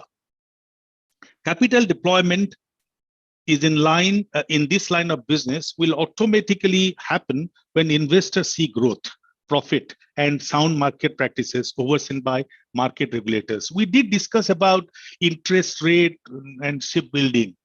Honestly, you do anything with the interest rate. Do you think that people will come to India because of interest rate? Ultimately, it is delivery. If a owner gets his vessel in time and 98% to specification, they will be very happy to come back to you again and again. In my lifetime of 35 plus years in the insurance industry, I have seen shipbuilding moving from Europe to Japan, to Korea, to China. All of them make good vessels. Okay, so that is what I would say. And insurance industry has developed very well in London, in Singapore, there is local domestic capacity in Japan, in Dubai, in China, and India can also develop that capacity. Thank you. Thank you, sir. Thank you so much. Mr. Subbarao, from the ship owner perspective, you have 1 minute, sir, before I go to Sanjeev ji. Okay, thank you, Jagmeet ji. If my guess is correct, Joshi ma'am is talking from a ship owner perspective, the Indian insurance sector, which is, and we have, I'm talking about I'm not talking about P&I. P&I, we are very cool with it, no problem, because we have international P&I clubs. It's the hull and machinery, recoverability in claims. A simple thing like RDC clause, which is 1/4 for 3/4. We managed to switch that to fully to P&I club to solve the issue of collision liability. The problem with, which is my understanding, I suppose this is Mr. Joshi's view also, even IRDA, we have talked to them, we always find that we have a feeling, at least I have a feeling, that they are coming from a Motor Vehicles Act and everything is driven around that. Marine insurance has issues, has also clauses like the additional perils clause, which essentially means no matter what's the cause of you don't pay for the cause of the incident, but you pay for the consequences of the entire cause. Now, this is something sometimes missing. So even a latent defect or a design defect, you end up paying. But invariably, lately, we have not been getting those responses. And Ratsab rightly said, are you paying less? Yes, we are paying very low premium. But then that is what the insurers have been offering us. We have not asked them for a lighter premiums. If I go to a London insurance market, I'm sure the market will be much higher. But we are not asked for that quotation. So yeah, we are quite cool that you pay for it and we get the service. Thank you. Yeah. Thank you, Mr. Subbarao. On behalf of Mr. Rath, I will say something. It's not, insurance is not charity. It is business. If you show less risk, they will ask you for less reward. I mean, this is my understanding. So coming to Sanjeev ji. Sanjeev ji, as I hear from Mr. Subbarao is that, if my understanding is correct, is marine insurance subsidizing the motor insurance in India? And if yes, what needs to be done to improve upon build up the capacity? We have not touched P&I as yet. I want pick your brain on the P&I also. Marine insurance getting subsidized for motor insurance looks unthinkable. I mean, marine is such a small portfolio in the industry. Out of 2 lakh crores of premium industry generates, marine is hardly 3,000 crores. So that is 1.5% of the total gross premium. So marine, let us say, as I said earlier, marine is the part of the entire ecosystem, maritime ecosystem. If that grows well, marine also grows well. And if you look at the figures of last 10 years, the marine hull, that is for shipping and energy premium in the industry, has steadily gone down. I mean, all the economy parameters are going up. The GDP is going up, the trade is going up, everything is going up, but marine hull is going down from 1,100 crores in 2012-13. Now we are registering a annual premium of 875 crores. So what could be the reason? I mean, apart from the pricing, the reason is probably closure of some shipping companies, where decrease in volume of business, and not much of new shipbuilding. So a lot of factors are there in the entire shipping industry, which is affecting marine premium. So apart from that, if you see the marine premium, the loss ratios, they have been always over 100%. I mean, I'm talking over a decade, not about a year or two. 100% and reaching up to 150%. And the latest figures say they are 96%. So this portfolio is bleeding. I mean, Mr. Subbarao may be right in expressing his anguish that additional perils clause where you are supposed to be a little liberal in paying, gets stuck under due diligence provision, and claims get contested for years and years, even for simple claims. So thing is that the premium is very, very stringent. I mean, market is asking for that, and the companies are giving that kind of premium rates. So that is a thing, that is a present position, and that is why there is no surplus. And when you talk about the increasing of capacity, because there is no surplus, no reserves, how do they increase the capacity? I mean, right now you have a capacity for the largest ship in India will be 400, 500 crores. I don't think any ship in India is more than 400 or 500 crore of sum insured today. Similarly, you have a very good capacity in cargo, that is 1500 crores for a single risk. But we come to port package or P&I, we just don't have the capacity. I mean, the ports like JNPT or larger port, they also get insured under combined single limit. And that is 1/10 or even 1/15 of their total exposure. So that kind of premium cannot generate a lot of surplus, cannot generate a lot of reserves, and not enough capital to grow this line of business as the present times are showing. But if the maritime sector develops well, I'm sure marine will also develop. As I said earlier, there is a need of education from both the sides, from the ship owner's side also, and from Indian insurer side also. In my experience, I am also chairperson of education committee of International Union of Marine Insurance. In my experience, developed countries spend much more on education and training than countries like India.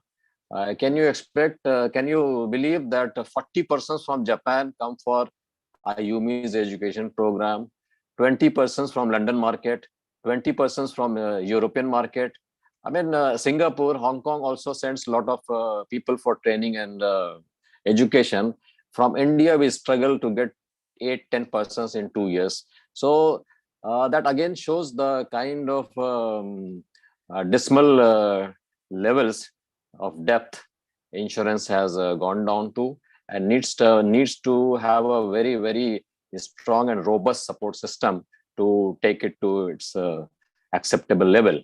So we are doing a lot to promote education, and in the insurance companies, we are also doing a lot for doing a quality data in the industry, which will again support the better quality of underwriting, better risk rating, probably better risk management. And then probably we can start with some of the things to build up capacity for ports as well as P&I. So that is a short point. And if you... Right. Yes, thank please. you, sir. Now I would like to come to Mr. Rath, especially regarding the wet properties that you just touched upon, Sanjeev ji. Now, what about the capacity in that particular case? I mean, we got so many major ports, minor ports. I'm sure there's so much of the risk which is common amongst all of them. The processes are common, equipment is quite similar. So as far as the engineering part is concerned, I don't see there would be much issue. But the liability itself, do the people that insurance companies or underwriters deal with in such ports, do they really understand the importance of gold standards, the importance of having proper maintenance documentation, having a proper, the doctrine of good faith and material disclosure?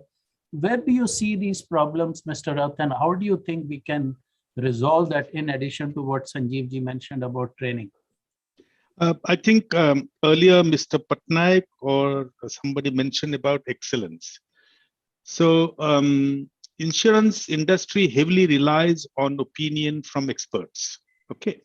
So Shardul Bhai's and the Matthew Daniels, the Noble Dentons, and Bremer of Shows, They provide risk management, legal advice, dispute resolution, loss assessment, etc.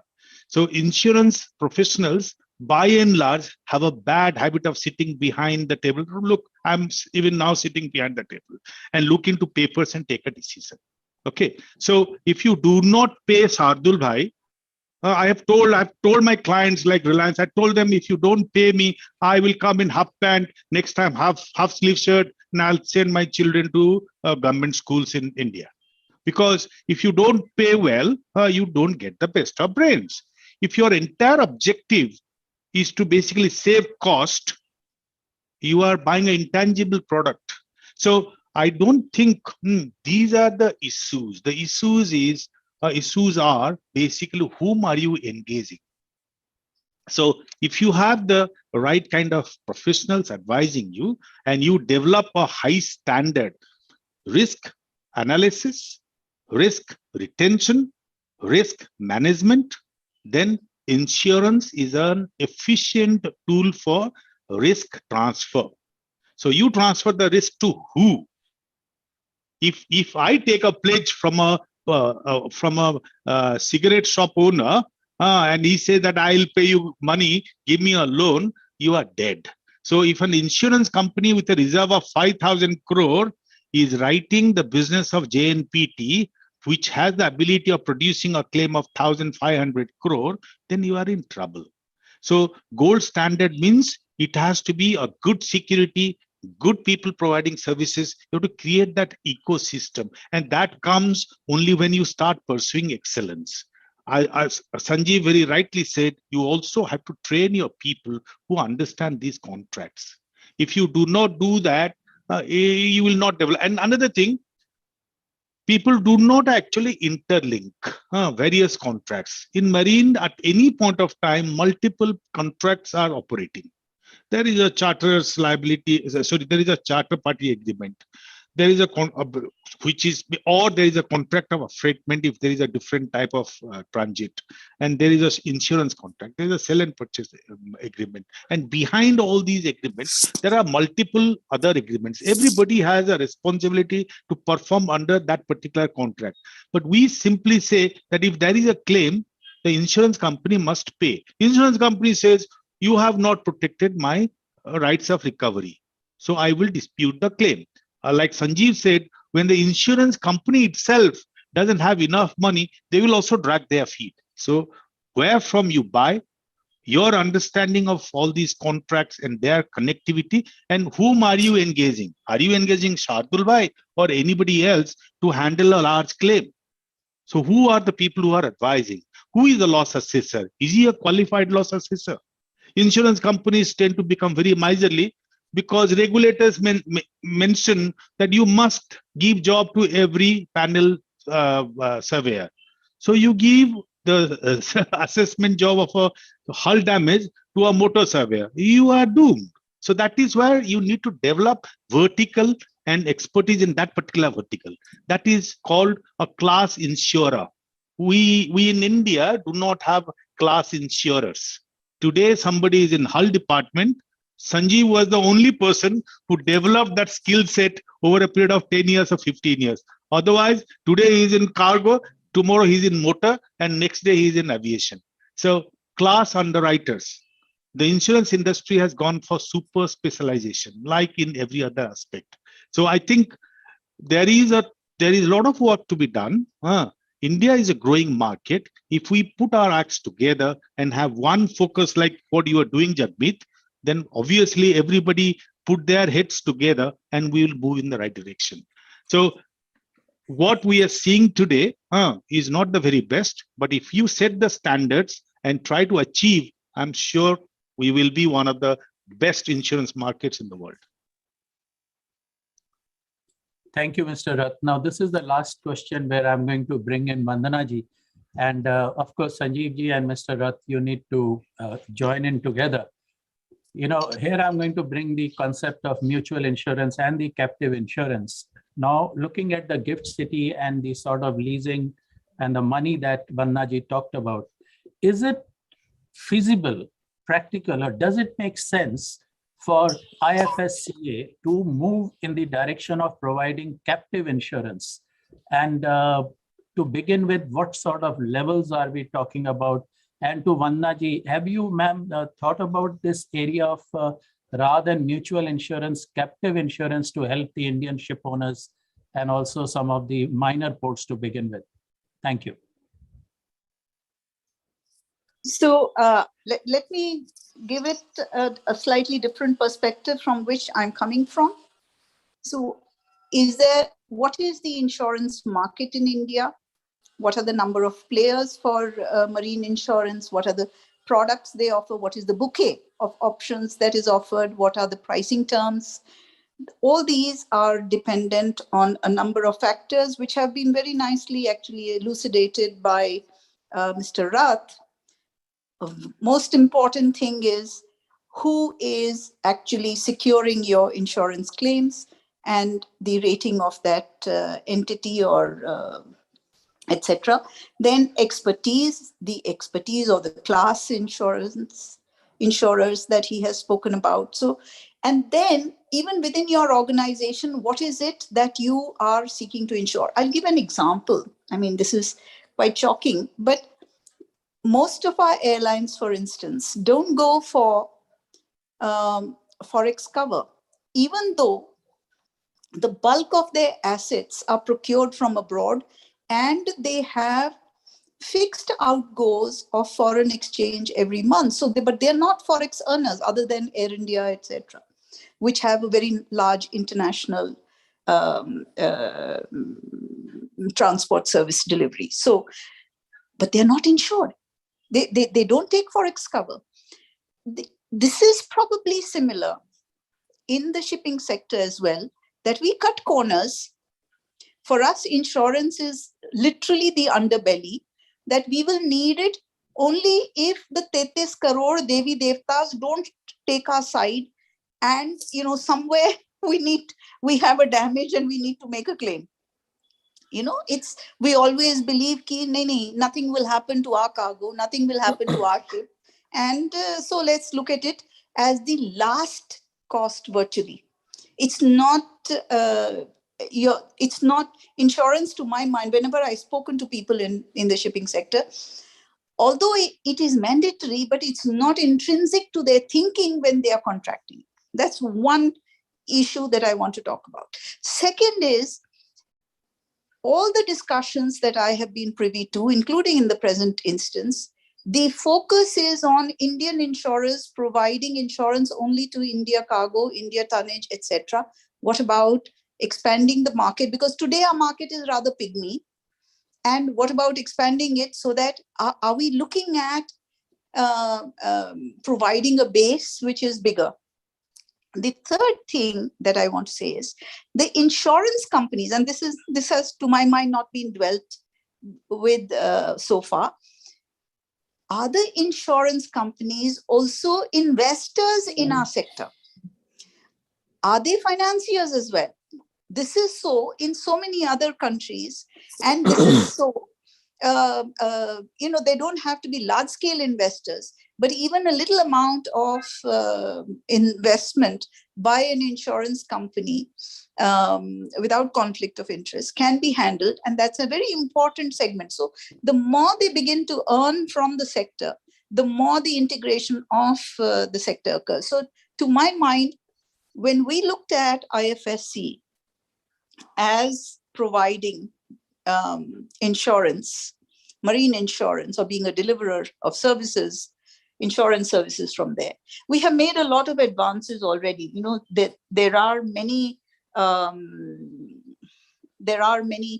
initiatives which have been taken by the regulator out there in conjunction with RBI, which are a little more open than what are available in the domestic India area to marine insurance. But yes, I think that if we have to establish marine insurance, we have to go with the full bouquet of options. Now, whether that's captive insurance, whether it's mutual insurance, whether it's X, Y, Z, we need to provide that in its entirety. Of course, with conditions, but properly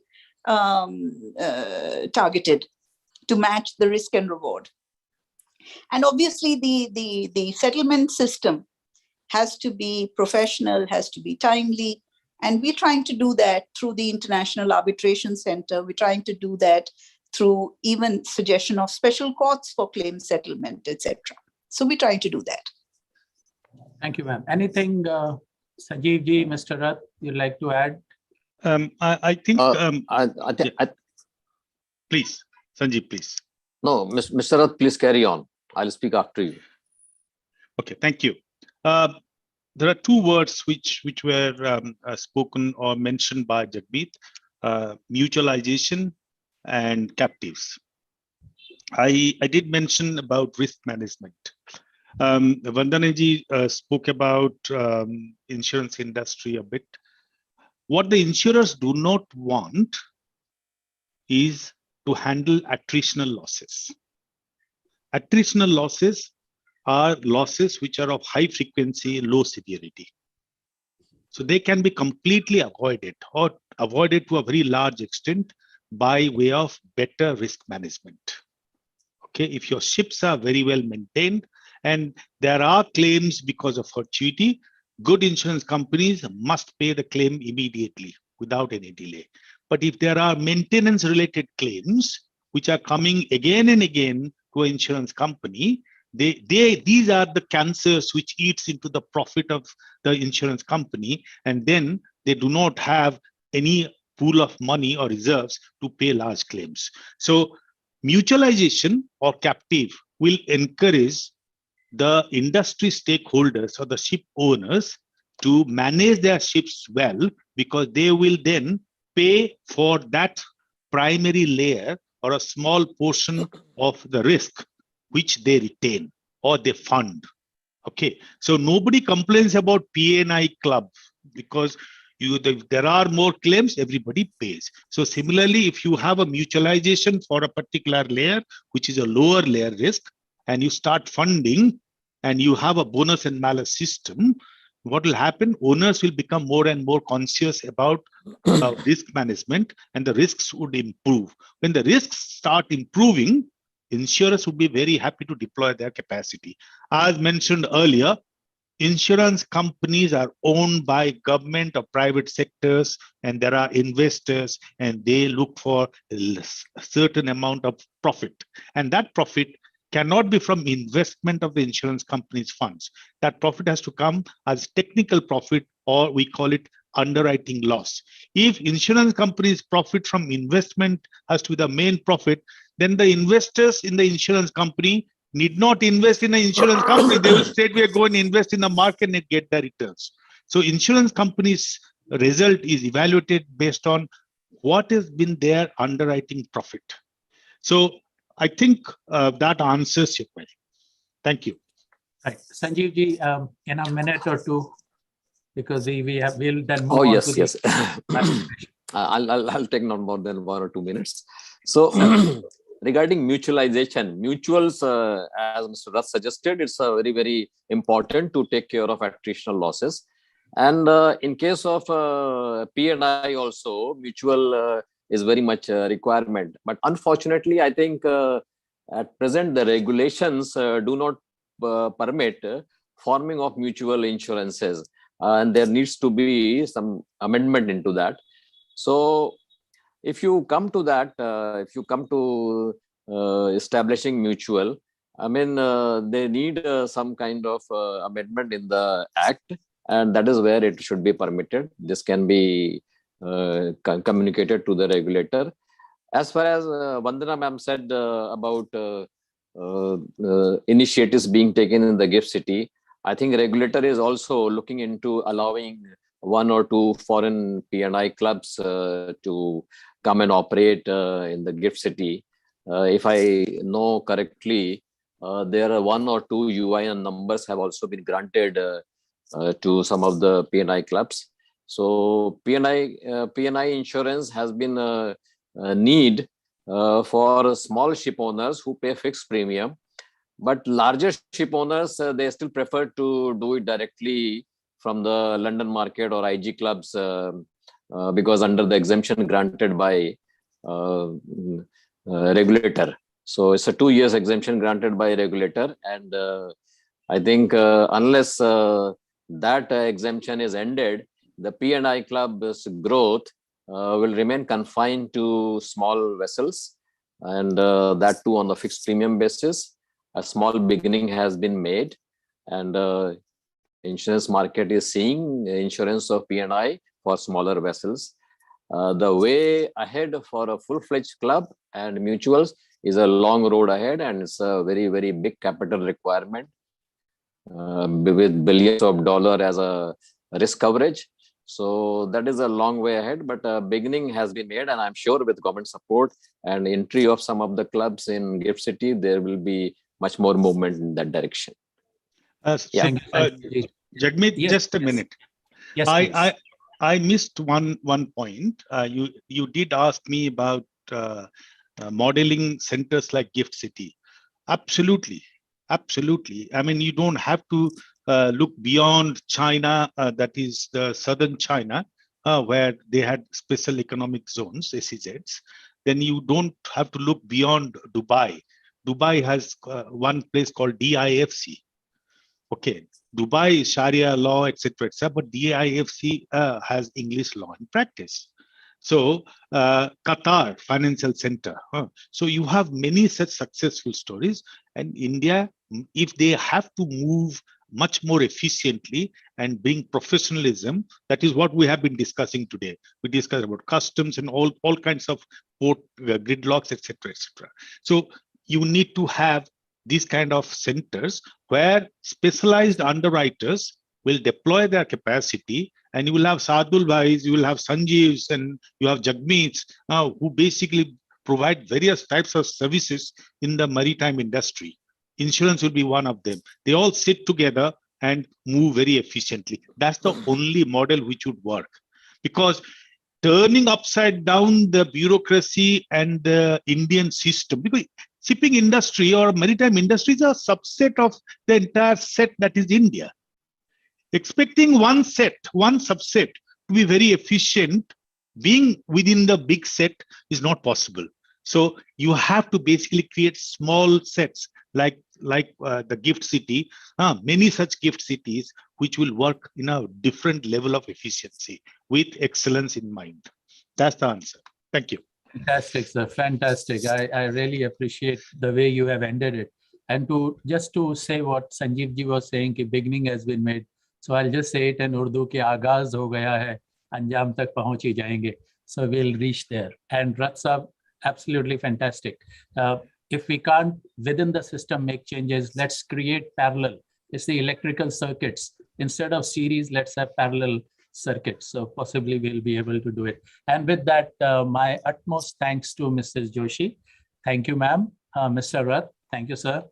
Sanjeev ji, thank you very much. Mr. Subbarao and Vandana, ma'am, thank you so much. And now we move on to the next, the third panel. And Yogita ji, I'm going to ask you for 10 minutes. So we'll finish at 12:30 because half an hour, we have to be fair. So I took your permission to take 10 minutes for the tonnage part.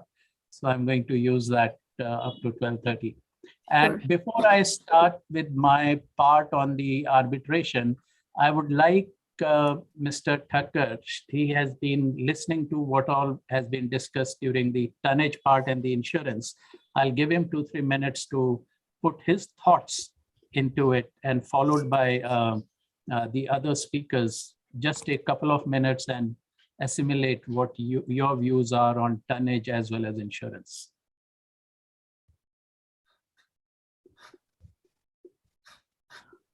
So the age-old request to unmute yourself. Unmute, please.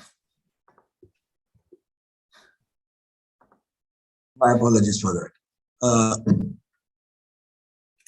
You have asked a very correct question as to what my thoughts are from having listened to the previous speakers.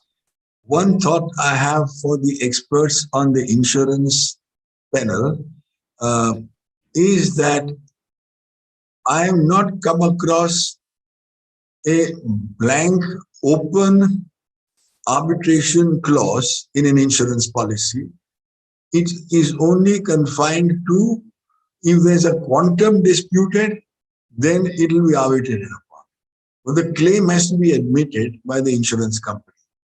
Now, I have a personal view on this, that if you are going to a specialist who understands insurance and who is expediting the hearing to bring about the finality, then let there be a clause in the insurance policy which will, in case of a dispute of a claim, the matter will be arbitrated.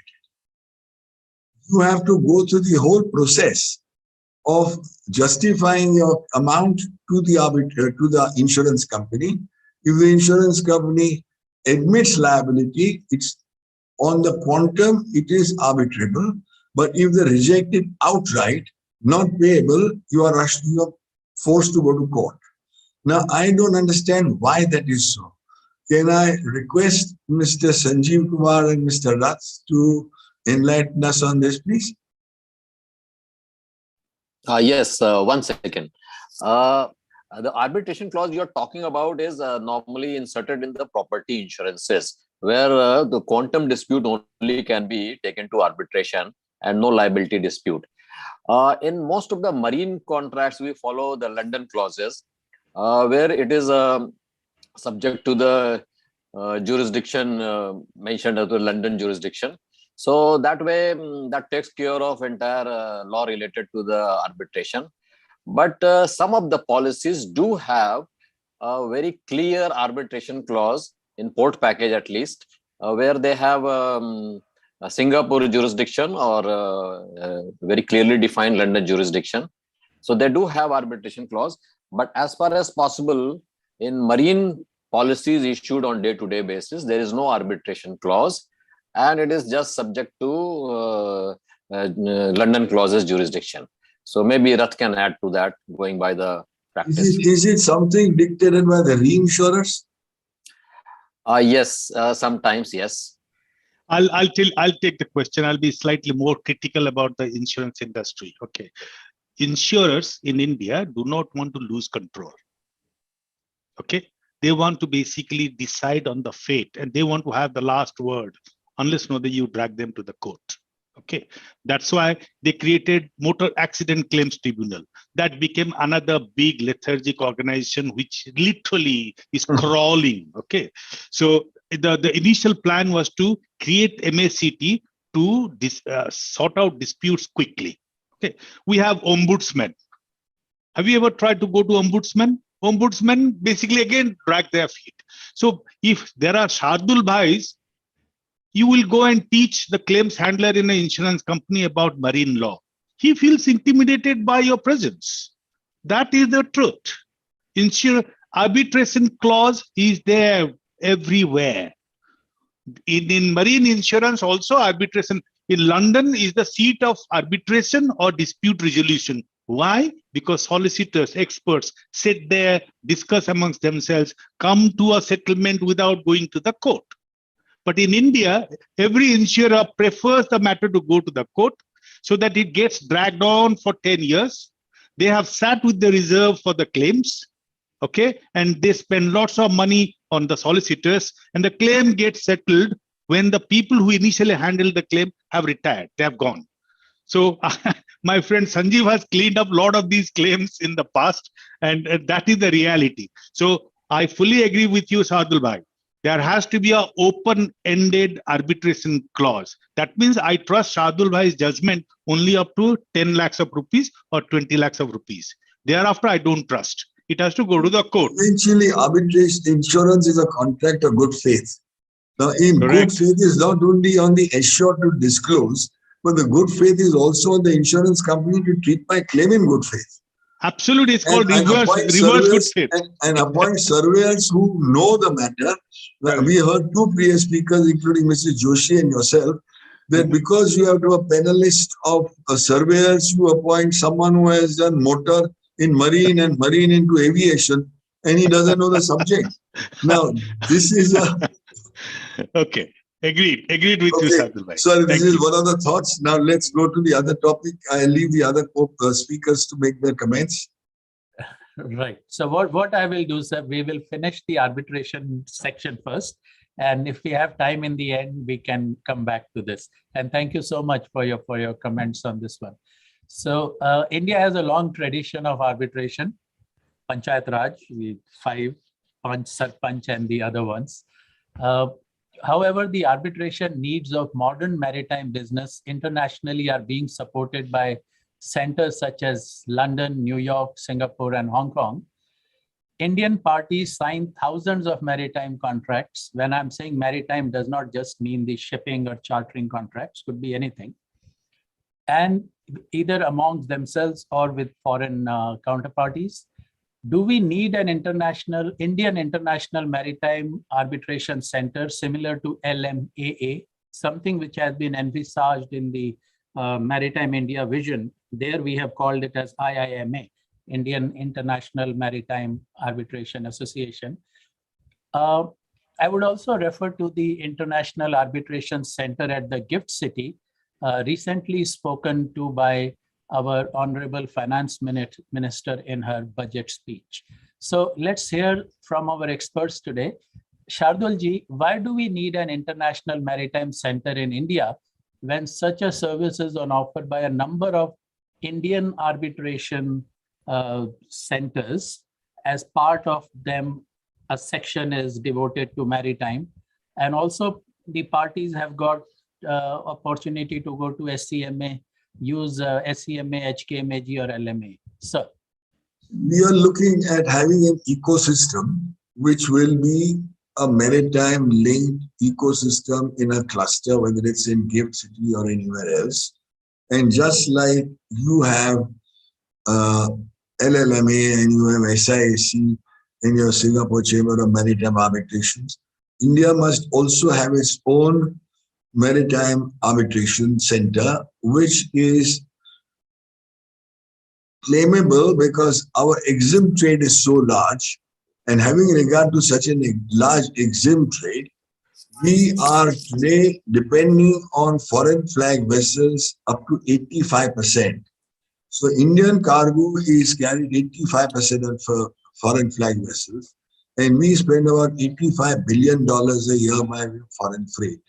Now, as two previous speakers had commented, that we can sit on the high table and put our weight on the table and say, look, we need our own center over here, because eventually India's exempt trade requires to be serviced in India, and we cannot be going around different arbitration centers from Hong Kong to London to Singapore and elsewhere, and we must have our own. Now, with a view to achieving that, we need to have a documentation which provides specifically either for Indian law to apply or for the status of the arbitration in India.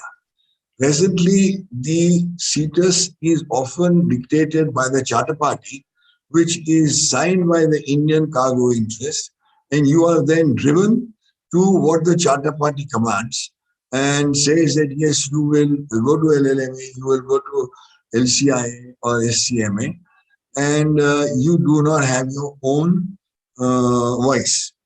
Now, again, this goes to what the government of India had done. If you recall, they had done the chartering through a government nodal industry for all the public sector undertakings. And over there, it was mandated that only you will do it through that agency, and everybody therefore did it. And that provided a clause that all disputes will be settled under the Indian Maritime Rules ICA, Indian Council of Arbitration. And therefore, public sector undertakings in India traditionally follow this. And you will find even in one of the recent matters which Mr. Rath mentioned relating to Indian oil, it mentions Indian law to apply an arbitration seat in India. Now, this is something which is a good thing, because public sectors in India command a huge amount of importing of cargo, and we therefore need to have something what is prescribed in the ICA. Now, unfortunately, there is no specialist maritime arbitration provided as an institutional arbitration in India. Though you have the Indian Council Arbitration, ICA, Indian Council Arbitration has a maritime arbitration rules which they formed in 2004, but it is not a specialist body. They do have their own panelists, panel of arbitrators, but it is something which is done for the first time in GIFT, where the Gujarat International Maritime Arbitration Center, GIMAC, the first of its kind, which will be seen in India. Even when you have the Mumbai Chamber, Mumbai Center of International Arbitration. Now, this also is an institutional arbitration. And mind you, this has come a long way in the last 10 years or less than 10 years. Till now, you always had ad hoc arbitrators. Ad hoc arbitrators were retired judges of the High Court, retired judges of the Supreme Court, people who may or may not know the specialist subject. And arbitration was in the hands of ad hoc arbitrators who had their own time scale, who had their own fee structure, who did their own setting of how the arbitration should proceed. Institutional arbitration gives confidence, and that is what is recognized. And we therefore have gone since, I think one of the previous speakers mentioned about how there's a decision of Shipping Corporation and Mayor Shipping Corporation, whereby the Supreme Court actually recommended that you should have a specific provision for arbitration in India. And this is one of the reasons why I recommend that this is what is the justification of having an arbitration over here. Captain Kapoor, Mr. Thakkar mentioned about ad hoc versus institutional. Would you have any sort of data in terms of, in India especially, what would be the percentage of ad hoc versus institutional arbitration, or do you think it is increasing? The institutional arbitration is increasing or on the rise? So first of all, thank you very much. And Shardul sir has very rightly mentioned that India lacks a specialized maritime arbitration center. And also he has mentioned about the conceptualization of GMAC, that is Gujarat International Maritime Arbitration Center. As regards the data, I don't have anything offhand, but I have the last year's thing that ad hoc far overweighs the institutional arbitration, like Shardul sir has said. And as regards the need for a specialized arbitration center, there have been a lot of apprehensions every time a new arbitration center is started. We had LMAA, and then we got the Hong Kong Arbitration Center, which was in 2000, and a lot of people had apprehensions, but it was highly successful and now is an independent body in 2000 and since 2019. A similar fate was for SCMA. It was conceptualized and initiated in 2004. A lot of people said that there is no need for a specialized maritime arbitration center in Singapore because we already have one in Hong Kong, and that is covering the Far East. But they have once again proved everybody wrong, and it is now highly successful and become an independent body since 2009. Similarly, we now have a specialized arbitration center in Gujarat, Gift City, as Shardul sir has said, of which fortunately I am on the advisory board, and hence I'm going to speak in favor of that, and we like to suppress all the apprehensions and say, yes, it is a start. I'll take this opportunity to also mention that Jagmeet sir is also part of the advisory board of this new venture.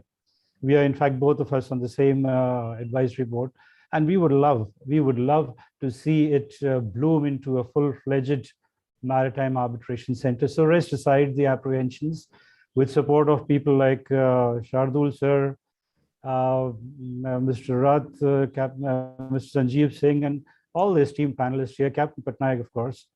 we look forward to having a very successful Gujarat Maritime Arbitration Center. I'm sorry, I don't have the exact figures for the data which you asked for. Yeah, no problem. No, not an issue at all. So one point that I wanted to make was that, yes, today the ad hoc arbitration is quite a lot. If there are many in India with an international party, somehow they seem to go outside. But being on the board of GMAC along with you, I think it's a pleasure, and we wish all the success. Captain Patnaik, have you had any experience of carrying out arbitration in India? Even if not, what are your expectations from an Indian Maritime Arbitration Center? We have had one instance which is sort of still dragging in one of the high courts. So that's where I differ with Captain Pankaj that it's very fast. No, it is not. The case, we won the arbitration in London 10 years back, and it is still sort of lying in Bombay High Court, Mumbai High Court, or I shouldn't be naming it, but for last 10 years, because of lack of time by the courts to take up such cases. So they have got too many priority cases to deal with, and this case is also of a substantial value that has not been taken into consideration. So that's how Indian high courts move at such a snail's pace. And coming back to the expectation, of course, yes, it is always a welcome move, but ultimately the arbitration clause in a charter party is decided by whoever has the better negotiating power in the contract.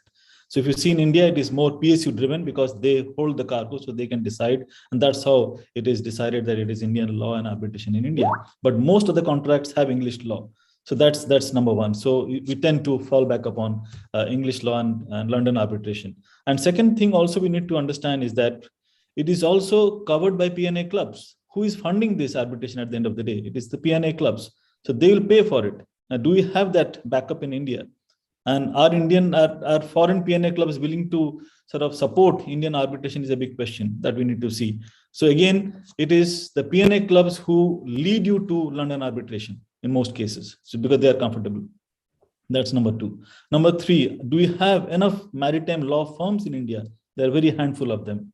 So that again, if you have a case in hand, who are you going to go and approach? And they don't have time. We have seen that in so many cases. When you approach a club, they say they've got too many cases of brown water shipping, as they say, offshore vessels, coastal vessels, inland vessels, tugs. They're all busy with that. So they don't have so much time for blue water shipping cases as the ocean, the bigger ships. So there's another challenge. So it is driven by who has got the most negotiating power in the contract. P&A clubs decide mostly as to what kind of arbitration you should have. And then whether as a receiving end, am I comfortable dealing with Indian maritime law firms because they don't have time for you, and there are a handful of lawyers who are there to deal with your case.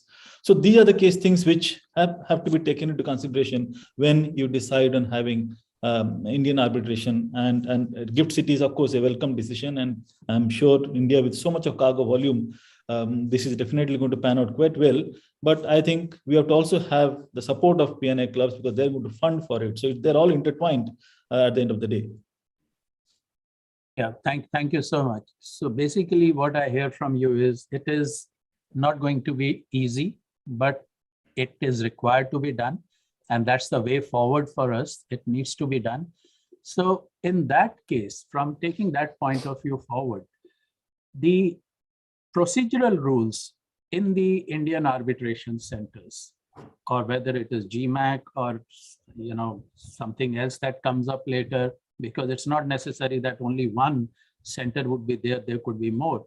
So the procedural rules, should we be replicating very, very close to the international rules which are already there, like the LMAs and the SCMAs and HKMAG? Just to clarify, Pankaj, you mentioned about that SCMA came after HKMAG. No, HKMAG came much later. I was part of the founding establishers of Hong Kong Maritime Arbitration Group.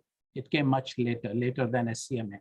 So are we going to follow similar system, or we are going to Indianize it, making it long-winded sentences, making it difficult for the parties who are going to be our clients, whom we are trying to get away from LMAs of the world or the SCMAs or HKMAs, starting with Pankaj, then Shardul Bhai, and I'll appreciate Captain Patnaik after that. Thank you for that. First of all, I'd like to just add on to what Captain Patnaik said about the negotiating power. I mentioned in my the introductory address that we are importing close to $135 billion of oil.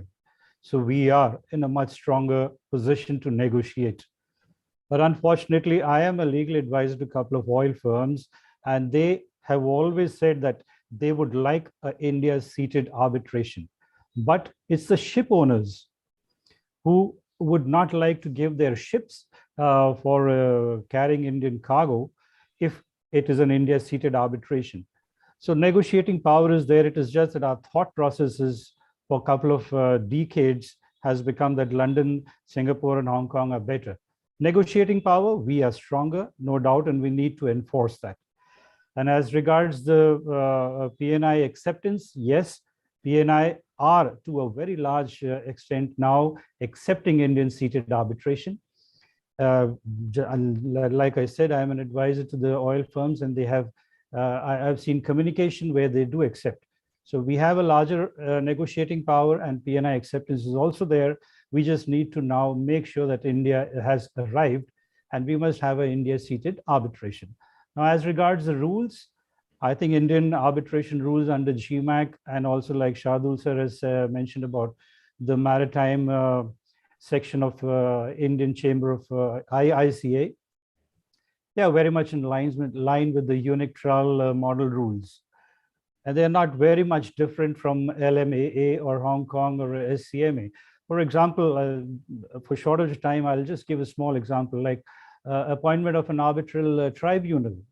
Now, LMAA says that you must have 3 arbitrators and the freedom of to the parties to appoint. Hong Kong also states that you could have 1 or 3 with freedom of appointment to the parties. SCMA exactly says the same thing. We in India also say the same thing. So our rules are very much in line, and yes, it is an initial and a initiative which has just come into existence. I feel with the passage of time, we also will succeed. Our rules are no different. They're more or less in line, and we are not. Once again, I will say we are not trying to Indianize these rules.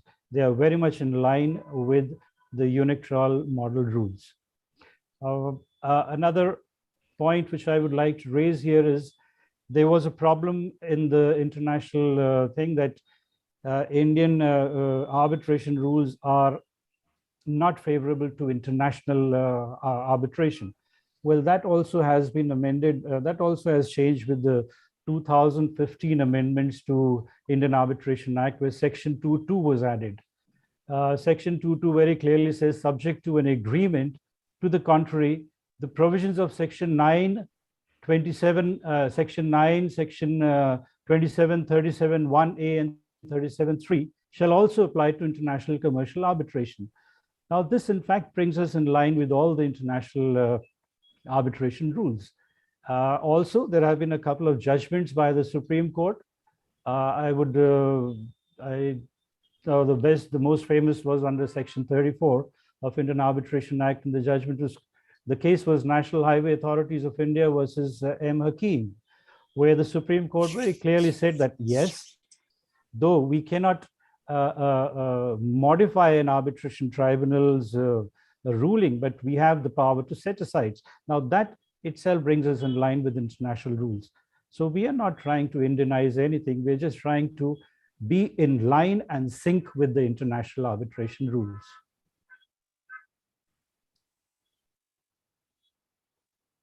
Yeah, okay. Thank you. Thank you so much, Pankaj. Can you hear me? Can everybody hear me?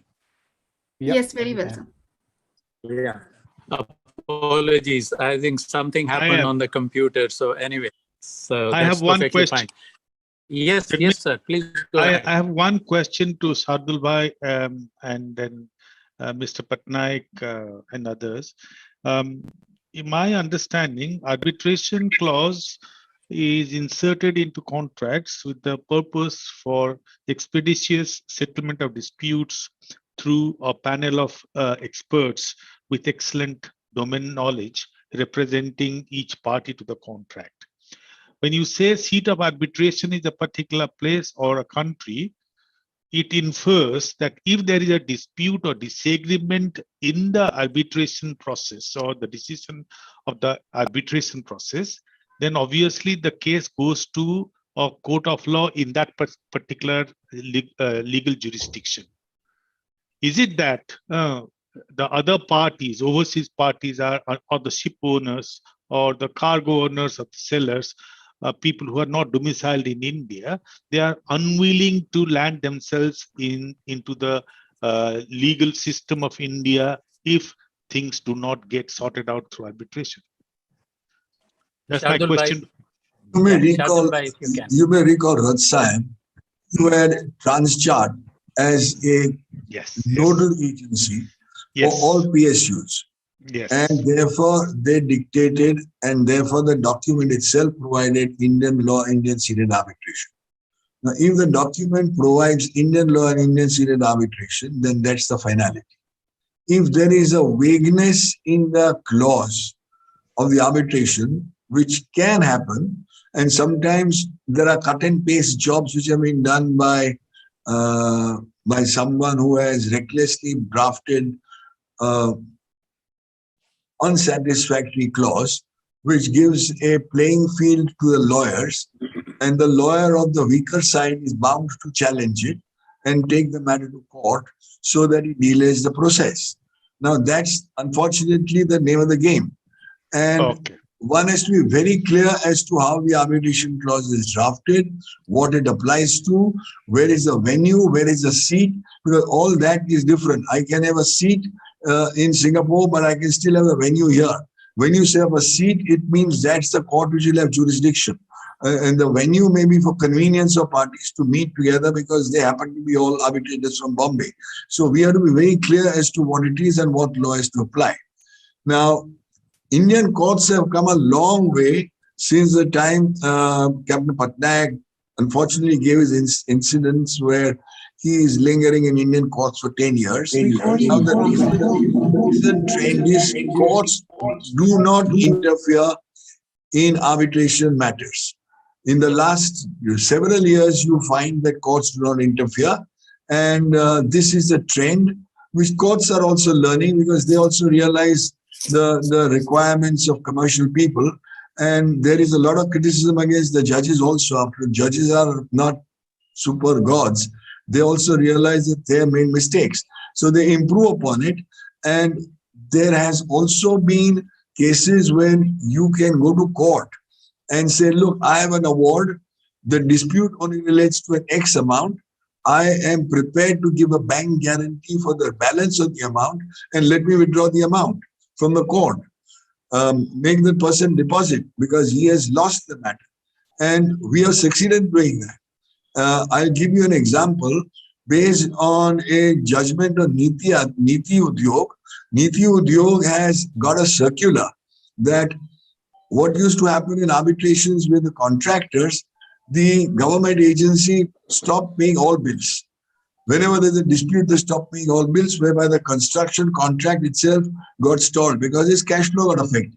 So Niti Udyog said, look, all bills which are not disputed, but which are pending payment, you must pay. And you cannot hold back those amounts. And that is where the circular is very helpful in favor of the contractor. Now, we have a case where we succeeded against a PSU in 4 arbitrations in an offshore construction contract. We had awards totally aggregating Indian seated arbitrations, Bombay seated, where we have a total claim of about $800 million with all the offshore construction contracts. And because it is a final award, they challenged it in court. We applied to the court, produced the Niti Udyog circular, and the court said, yes, please deposit the amount, 80% of that amount you please deposit. And the public sector undertaking, which is an oil company, was required to deposit that amount. We withdrew the amount against the bank guarantee. Then in case we lose, we'll bring the money back.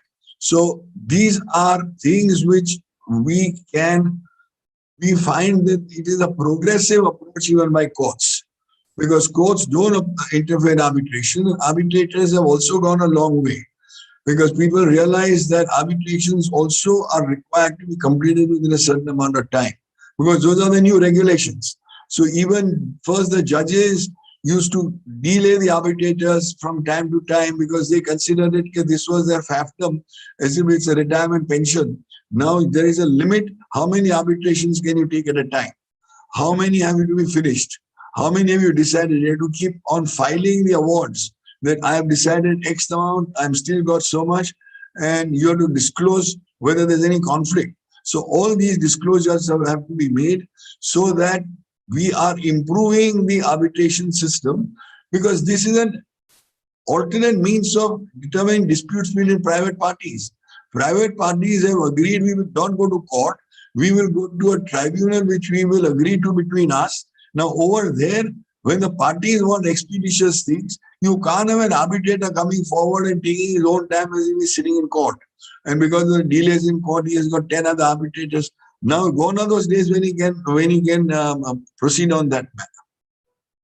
Thank you, sir. Thank you. Just one question, the last one, and then I think I'll hand over to our assimilator, Dr. Bhavnani.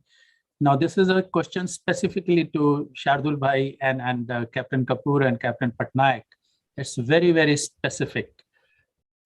Should there be appeal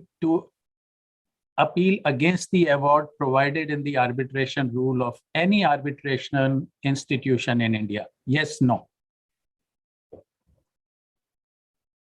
Should there be a provision to appeal against the arbitration award in any of the procedural rules in Indian arbitration institution? Just yes, no. Just don't give any explanation. There has to be a comment, Jagmeet, because arbitration, this is, okay, that is what you want to have a yes, no, but arbitrations are final on the point of evidence and only appealable at point of law.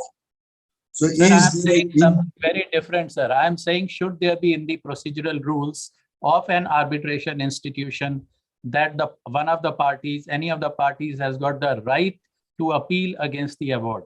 Yes, no. That's all I'm asking. Yes. There should be an appeal, the right to appeal. Right to appeal. My answer is yes. Yes, my answer is yes. Well, the same here. The answer is yes. You haven't allowed us to comment on it. Otherwise, I would have given you sections under various international laws. No need to give section. Yeah. I'm talking about if we want to be an international arbitration institution, if we would like to have people put our clause in the thing, we have to give finality. Let the court decide whether somebody comes or not. Why should we put in the rule? That's you answered the question, Jagmeet. Yes, it is appealable. It is appealable. Let the court decide whether they will entertain the appeal or not. Correct, sir. Should it be in the procedural rule? Since the question is yes or no, we are not sitting at a roulette table. That I am not sitting at a roulette table that I'm going to win or lose my entire state. I'm telling you, I have a right to appeal. I have a right to appeal, and the court will say I'm not interfering. So instead of the decision is now taken by the court. So don't deny the due process of law. No, I am not saying in the arbitration rule, I am not saying the party does not have the right to appeal. No, all I'm saying is don't say anything about it. Let the court decide. Because why should an arbitration institution have the rules, for procedural rules, where there is a clause that any party can appeal to the court? Why should there be? None of the LMA, SCMA, SIAC, HKIC, HKMAG, nobody has got a champ. Nobody has got such a clause. Why should we have that clause? I'm just trying to ask as a brainstorming thing. Sir, Jagmeet ji, LMMA under section 69 has given the right to appeal. SCMA under Arbitration Act section 49 has given the right to appeal. It's in the rules. So why not India? It's in the rules that parties can appeal against this thing. Can appeal in the court. Arbitration Act of Singapore gives under section 49. What are the full wordings of it? Oh, I wish I was that intelligent to remember the exact legal terms. And I'm giving you the sections. Yeah, I just wanted to bring forward a point that if we would like our arbitration institutions to be successful, we need to make sure the ease to do business, we need to make sure we have the international good practices in that, and we should not try and Indianize all those rules, because that will drive away the clients. And with this, I would like to thank you, Shardul Bhai. Thank you so much, sir. Captain Patnaik, Captain Kapoor, thank you so much. Really appreciate. And I pass the baton to Dr. Sanjay Bhavnani. Thank you, sir.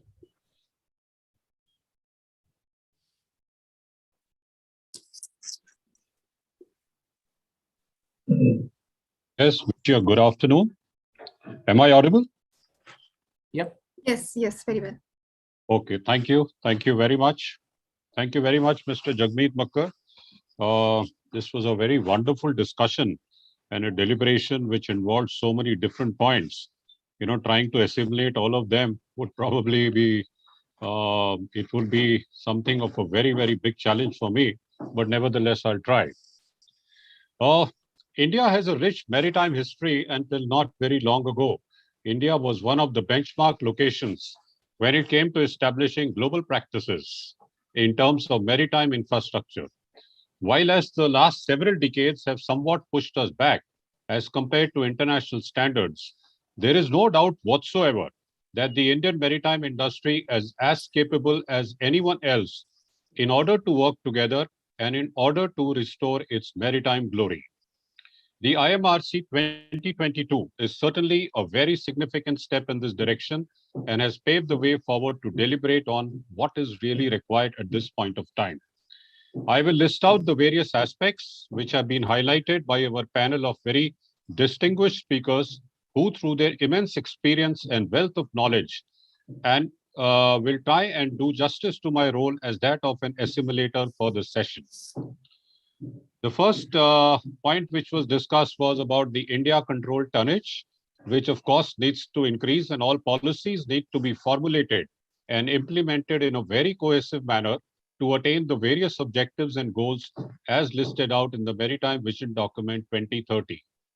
Given the various limitations and the typical aspects as applicable and prevalent within the present political and the economic system within the country, the progress within the maritime structure and specifically within the India-controlled tonnage has been very limited, if at all. The absence of level playing field has significantly contributed to the present state of affairs, which is quite On the other hand, India boasts of a strong manpower capability, which when coupled with a strong and a united will, can certainly take the India-controlled tonnage to the next level. Specific aspects highlighted included the aspect of cost competitiveness backed by stable and reliable policies, specifically as highlighted, custom duty evaluation, replicating the steps taken by other leading maritime nations, and last but not the least, the work required to be done towards developing ship repair facilities in order to build up the required maritime infrastructure within the country. The aspect of last mile connectivity, all encompassed within the holistic framework of ease of doing business, was also highlighted, which of course is probably the most important aspect of trying to connect all the aspects of the maritime infrastructure with the aspect of shipping. These issues need to be deliberated further, and I'm sure answers will come before long to the often repeated questions of if the problem are known and they have been discussed already so far, then is it too much to expect them to be addressed given their importance to the industry as well as for the country? The second aspect was the increasing India insurance capacity for the maritime sector. The distinguished panel deliberated on the various issues which can be improved to bring about a greater level of synergy between the maritime sector and the Indian insurance sector to enable each other to develop and further their common interests. The hull insurers, as opposed to the mutual underwriters, is not making a profit, and hence it becomes critical to have a proper match between the expectations, the obligations, and the procedural rights and the duties of the insurer and the assured. This will facilitate an increase in the mutual confidence between the two parties, which besides being essential by themselves, would also lead to a cause and effect kind of a phenomena to build up the required credibility, reliability, operating within the robust framework of risk assessment, comprising of a thoroughly educated and a trained class surveyor standard to raise the overall mechanism. This is an area which requires further deliberation and possible implementation through the existing maritime training structure which exists in India today and which is world class, and it's in fact leading the world today. The third topic was about setup of the maritime arbitration infrastructure for international maritime disputes. This is an area which has been identified to have a lot of potential for development within the country in order to promote the entire maritime sector. The various charter parties signed with the public sector oil companies do specify having an institutional arbitration process, having its seat in India as one of the requirements, and the fact that these various public sector oil companies do have a requirement of transferring a lot of cargo, they should be able to wield and exert and leverage onto them to try and contribute towards this particular objective. The need of the hour is to bring in specialized and knowledgeable people to promote a maritime institutional framework, which is another area for establishing the maritime infrastructure as a whole. While as the legal system can prove to be somewhat of an impediment, hence specifying clauses which will be settled within India do become critical. Drafting the clauses with a lot of thought and considering a fair management of interests of both the parties is also critical. Again, the maritime legal framework needs to support this, and the global P&I clubs need to direct such aspects in order to reflect the much needed commercial credibility within the international shipping circles. This is another potential issue for the Indian maritime education and training sector, possibly with the couple to get rid of the perceptions that other centers may be better. Again, this is something which is more of a people issue, and after having met all international standards, the aspect of examining the feasibility of trying to market India as one of the centers at some point of time in the future can also be deliberated on. To sum up, as one of the speakers said, we must create an ecosystem having more of Mrs. Joshi, Captain Patnaik, Mrs. Vandana Agarwal, Captain Pankaj Kapoor, Mr. Rat Bhavani, Mr. Shardul Thakur, Mr. Sanjeev Singh, and Mr. Subbarao is also very critical. We have a very vastly capable, distinguished audience which was listening to all this brilliant and knowledgeable set of the people who are there on our panel today. All this makes us feel quite optimistic about the future in terms of the maritime infrastructure and its development. On behalf of all concerned, I want to thank one and all for being present here, and especially to the members of the panel. No amount of praise and compliments will justify the immense and the brilliant manner in which Mr. Jagmeet Makkar handled the entire discussion and led the entire panel to objectively convey the ideas in a very, very cohesive manner. All I can say is very well done, Jagmeet. It has truly been an enriching discussion and deliberation of the highest order, and will certainly go a long way in promoting the overall development of the maritime sector in the times to come. With that, I would just like to end, and then thank you very much. Thank you. Thank you very much, Dr. Bharwani. Thank you so much. Right. Mr. Jagmeet Makkar sir, do you have any final comments or anything that you want to add before? Yeah, my final comment is thank you very much. And this has been an excellent discussion. And thank you for providing the flexibility in time, IST. So it was very useful because we had to finish very important topics. It's so difficult to get such distinguished people together very easily. It's not easy at all. So thank you so much, Shardul sir, Captain Patnaik, Sanjeev ji, Mrs. Joshi, Mrs. Agarwal, Mr. Subbarao, Bharat Sahab. Thank you so much. And Captain Kapoor, I really appreciate you're not even asking me a question when I approached you and you said, yes, we will attend. And we'll look forward to your contribution in the months to come. And I think we'll consolidate everything and have a paper, and Yes. we'll circulate to everyone.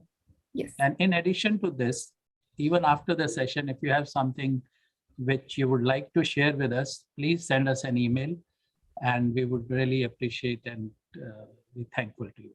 All right. With that, thank you, Mr. Makar. Yeah. So I just want to thank the esteemed members of the panel. Jagmeet sir, what a comprehensive panel you have put up. Thank you so much. It was a Herculean task, I'm sure, to moderate it and also to assimilate the whole thing. Dr. Bhavnani, thanks a lot. So as everyone has mentioned, we will be going back all the inputs from today's panelists, the moderator, assimilator, we are going to put together. And we also have input and feedback forms on our website. So if you have any additional comments or questions or anything that you think can add value to this whole discussion today, please feel free to write there or email us. And our team will now start working on this whole thing and hopefully come back with papers that can carry some ready solutions or some things that may have been overlooked or research areas, etc., etc. So thank you everyone once again. And in about 2 hours, we will convene for our next panel session, which is based on sustainable shipbuilding, operations, maintenance, and repair. And we'll also be looking at some ground level solutions that can be implemented by small, medium-sized enterprises and also big corporations. So do join us on the same link about 2 hours from now. So thank you everyone very much and